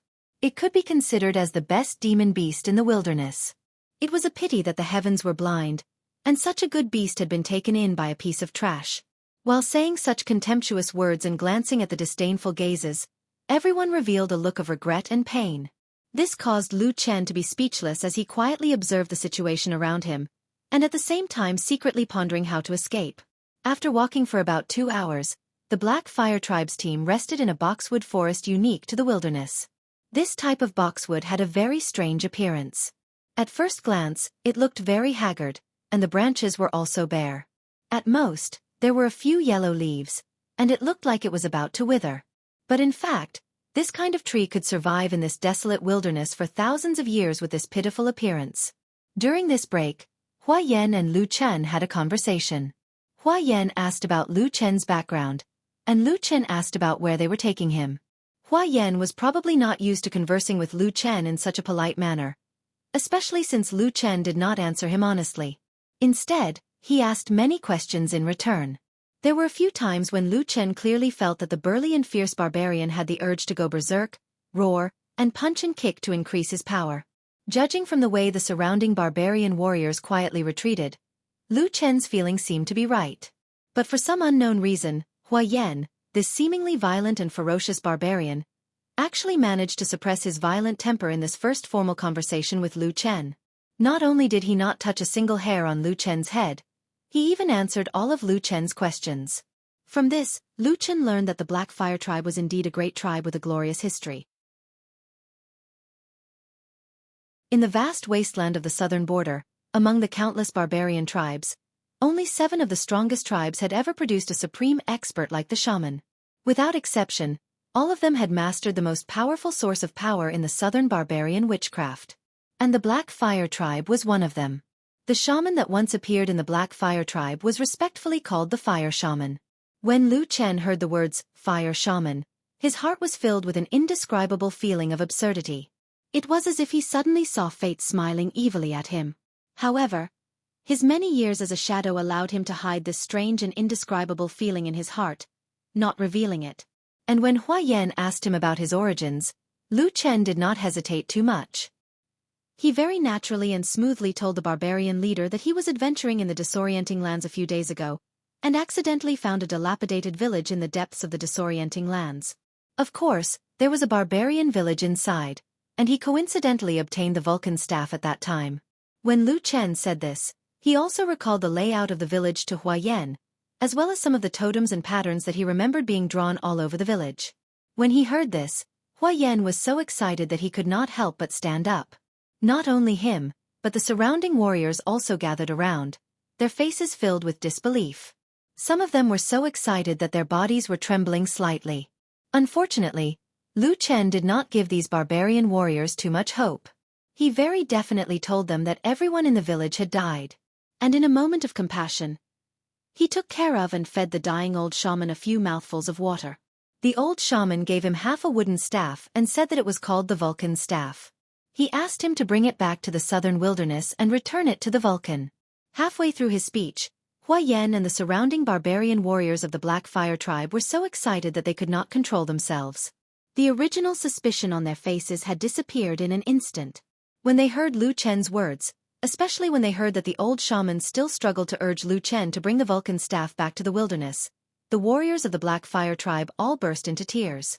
Some growled, some roared, some wailed, and some even pounded their chests, kneeled on the ground, banging their heads on the ground. They did not even realize that they were bleeding. The onlookers were all trembling, as if they had committed a grave mistake and could not control themselves. Among the crowd, even Hua Yan, who seemed to be the calmest and most composed, had tears in his eyes. His body trembled as he slowly turned to face the north. Looking at the endless land and the vast sky, he knelt on the ground with a thud and pounded his hands on the ground. He mumbled incomprehensibly, choking with sobs. Looking at the large group of barbarian warriors who were behaving strangely and weeping, Lu Chen was once again speechless. Although he did not know the history of the Black Fire tribe, but from the looks of it, it was clear that the small barbarian village that was destroyed was inextricably linked to the Black Fire tribe. As for why these barbarians were so agitated, he did not know. After a long while, the surrounding barbarian warriors slowly returned to normal. But many of them still had expressions of sadness and pain on their faces, and their eyes were red. But to be honest, with the ferocious appearance of the barbarians, at this moment, they did not look sad at all. Instead, they looked even more ferocious, like beasts with red eyes after being angered. After this torment, not only Hua Yan, but even the barbarian warriors who originally hated Lu Chen looked at Lu Chen with much friendlier eyes. There was no longer so much hostility, as if the distance between them had suddenly been shortened. But compared to the other simple-minded Black Fire tribe warriors, Hua Yan, the leader, was obviously more intelligent. In his excitement, he still remembered to ask Lu Chen. For thousands of years, no human has been able to cross the land of chaos to reach the southern wilderness. So, how did you get here? This question was not easy to answer. He definitely could not tell the truth. That seed was Lu Chen's biggest secret. Therefore, Lu Chen could only make up a story. He only said that after burying the old priest, he left the village. Not long after, he was chased by ferocious beasts and fell into the terrifying Dragon River. In the middle of it, he encountered an even more ferocious and unimaginably terrifying giant beast in the river, and was knocked unconscious. He thought that he would definitely die, but before he fainted, he vaguely felt that half of the fire god's staff suddenly lit up, and a mysterious light enveloped his whole body. After that, he did not know. When he woke up, he was already in the southern wilderness. What happened next was that he accidentally saw the battle between the four tribes. There were many flaws in this story, but to the Black Fire tribe, it was surprisingly effective. They almost immediately believed it without a doubt. With Hua Yan as the leader, the barbarian warriors immediately knelt down, and then made a strange but solemn salute to the sky, loudly praising the supreme glory and power of the fire god. Lu Chen stood at the side and silently looked at this tribe that believed in the fire god. Suddenly, he thought of the fanatics of the Three Realms demonic cult that he had seen in the vast land of the Divine Land. Although the races were different and the things that they believed in were completely different, at this moment, in Lu Chen's mind, their figures actually overlapped. In this life, Lu Chen had never believed in any gods. If he did not have such an unwavering belief, he would have long collapsed in the demonic cult. At this moment, He naturally had no respect for the so-called fire god. He just subconsciously felt that it was a little strange. At the same time, since he came to the southern wilderness, it seemed that everything was too coincidental. After getting the fire god's staff, he encountered a tribe that had the inheritance of the Black Fire tribe. If it were not for his strong will, if it were someone else, they might really suspect that all this was arranged by that god. For the rest of the journey, many warriors of the Black Fire tribe were much more polite to Lu Chen. They no longer looked at him with hostility. Instead, they often looked at him with reverence. Lu Chen knew why. Because he often saw the barbarian warriors looking at the fire god's staff in his hand with the same kind of gaze. That should be the artifact that belonged to the fire god, right? Hua Yan once asked him to check the fire god's staff, and Lu Chen gave it to him. Hua Yan took it carefully, and after rubbing it repeatedly, it could be seen that he wanted to use his own power to activate the fire god's staff, so that it would show the powerful black fire god's miracle. But unfortunately, the fire god seemed to ignore him, and the fire god's staff did not respond. At this moment, Hua Yan seemed to have suddenly become smarter. He actually shamelessly called all the warriors of the Black Fire tribe together and tried it out one by one. The Black Fire tribe was the tribe that admired the fire god the most. They were the direct descendants of the fire god's power, so there would definitely be people that were favored by the fire god. No one said anything about this.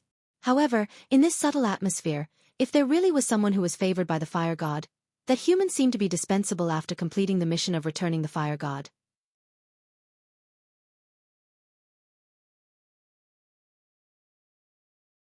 Chapter 292. Gods were aloof, temperamental, unpredictable, mysterious, and ethereal. For so many years, gods that almost no one had ever seen were said to have the greatest requirement for their worshippers to be obedient. As long as they were obedient, there was no need to guess the actions of the gods. Because you would never guess. For example, the fire god was an ancient god that only the Black Fire tribe worshipped. All of his worshippers were in this tribe, while the human race was thousands of miles away. But at this critical moment, the fire god seemed to have abandoned his most loyal worshippers. The fire god's staff did not react to any of the barbarian warriors of the fire god tribe, even if they used all kinds of methods, including the methods passed down from ancient times. The warriors of the Black Fire tribe were all gritting their teeth and sweating profusely, but in the end, they did not succeed. Lu Chen stood at the side and looked at this scene coldly. For a moment, he was puzzled. In his hand, the fire god's staff would only react when he used the power of the black fire. This was probably because the two came from the same source. However, that was the extent of his understanding of the fire god's staff. Looking at the sorry state of the Black Fire tribe warriors, he started to have more doubts about the fire god. A god didn't believe in his own believers and people, and instead favored an unrelated person? This matter really didn't make sense no matter how he explained it. After a while, Hua Yan walked over awkwardly and returned the fire god's staff to Lu Chen. Lu Chen thought for a moment, but did not take it. Instead, he said to him, "You should be able to tell that I am not a priest." Hua Yan was startled, and his face turned serious. He said in a low voice, "Why?" Lu Chen pointed at the fire god's staff and said, "If this fire god's staff is a treasure of your tribe, then you can take it back. There is no need to give it to me." Hua Yan didn't expect Lu Chen to say this and was momentarily stunned. He heard Lu Chen continue, "I've already told you what happened before. Although I don't know why the fire god you mentioned chose me, since I've returned the fire god's staff to you, I think I've completed my mission." He looked at Hua Yan and calmly said, "Take this treasure back. I don't want it. Then, I'll leave this place myself. What do you think?" Hua Yan's expression changed. Some of the barbarian warriors nearby who heard their conversation were also stunned. However, after pondering silently for a moment, Hua Yan looked around at the barbarian warriors and shook his head. He stuffed the fire god's staff into Lu Chen's hands and said, "This won't do. Since the fire god has chosen you, he must have his reasons." As he spoke, he turned to the surrounding black fire warriors and said loudly, "I've thought about it. The reason why we were unable to reignite the fire god staff is because we committed a huge mistake in the past. The fire god still wants to punish us." Whew! There was a commotion among the warriors, but when Lu Chen looked over, many of them had a look of sudden understanding and nodded their heads, as if they had been woken up by Hua Yan's words. Then, when they looked at Lu Chen's side again, their faces were filled with respect. It really seemed like they were looking at a priest. Lu Chen felt somewhat helpless. Just as he was about to say something, Hua Yan had already turned around and pulled Lu Chen back without batting an eyelid. Lu Chen understood and followed him to a secluded area where there were fewer people. Hua Yan said in a low voice. Lu Chen, I don't care about your background or identity. But you can clearly see the current situation. Since you're here, follow me back to the tribe. At the very least, you have to meet our tribe leader. When that time comes, we'll listen to the tribe leader's decision. Tribe leader? Lu Chen frowned. Hua Yan nodded his head in response. Then he slowed down and said in a low voice, You're after all a human, not a barbarian. In this southern wilderness, only our Black Fire tribe has no enmity towards you and can protect you a little. If you leave, once people from other tribes see you, there will immediately be a bloodbath. Unless you leave the wilderness, otherwise, there will be no end. He looked at Lu Chen and said, Even if you have some ability, but if this goes on, there will be a day when you can't hold on. Lu Chen was silent, but in his heart, he had to admit that this seemingly rough and fierce barbarian's words were indeed very reasonable. The way back was blocked by the Great Snow Mountain and the abyss of primal chaos. The Great River of the Dragon River was even more dangerous. With his current ability, it was impossible for him to cross it. Not to mention that apart from the strange black fire in his body, his original Tao techniques and divine arts were almost completely crippled due to the chaos of the 5 elemental spiritual energies. Therefore, after thinking for a long time, Lu Chen sighed and nodded. All right. The Black Fire tribe's location was not too far from them. They arrived at the tribe's location in the evening. Under the dim night sky, Lu Chen saw from afar that the Black Fire tribe's camp was actually built on flat ground without any cover. There were some stones piled up around it as a wall, which could barely be considered as a defense. But looking at the height of the stone wall, it was estimated that it could only defend against some small beasts passing by in the wilderness. If there were really enemies, it would be useless. They could only rely on the tribe's warriors to fight with their flesh and blood. It was probably because of this that the elite warriors of the Black Fire tribe didn't dare to leave their tribe too far. The battlefield couldn't be more than a day's journey away from their tribe. They were afraid that if something happened to the tribe, it would be too late for them to rush back. Probably hearing the movements of the Black Fire tribe's warriors returning, there was a sudden commotion in the originally quiet Black Fire tribe. Then, many barbarians ran out and welcomed them. Suddenly, there were cheers and shouts at the entrance of the camp. Many women and children who stayed behind to guard the camp finally saw the people they wanted to see after being on tenterhooks for a long time. For a moment, there were all kinds of hugs and laughter, showing that even the fierce and barbaric barbarians had a human side. In this process, Lu Chen suddenly realized something that he had neglected before. Everyone was smiling. Until he walked into the camp, he did not see anyone crying or wailing in sorrow. At most, there were people who were injured and were asked about their well-being. This meant that in that fierce battle, the warriors of the Black Fire tribe seemed to have not suffered any losses, and actually managed to escape unscathed. For a moment, Lu Chen could not help but look at the tribal warriors in a new light. At that time, he hid on the hill and watched the battle below. The tragic scene was still fresh in his memory. Now, it seemed that although the Black Fire tribe seemed to be in a difficult and unfavorable situation, to be able to struggle and survive in such a harsh wasteland, they had their own unique qualities. While Lu Chen was secretly observing these barbarians, the people of the Black Fire tribe also began to notice that there was suddenly a stranger with a strange appearance among the returning troops. His appearance was very different from that of a barbarian. Very soon, someone thought of the legendary human race of the north, and immediately, someone cried out in surprise. This cry alarmed even more people. In a moment, many barbarians of the Black Fire tribe surrounded him. Most of them were women and children. The women were very cautious and kept a distance from Lu Chen, but the barbarian children were unscrupulous. Many of them came closer to look at Lu Chen, shouting excitedly.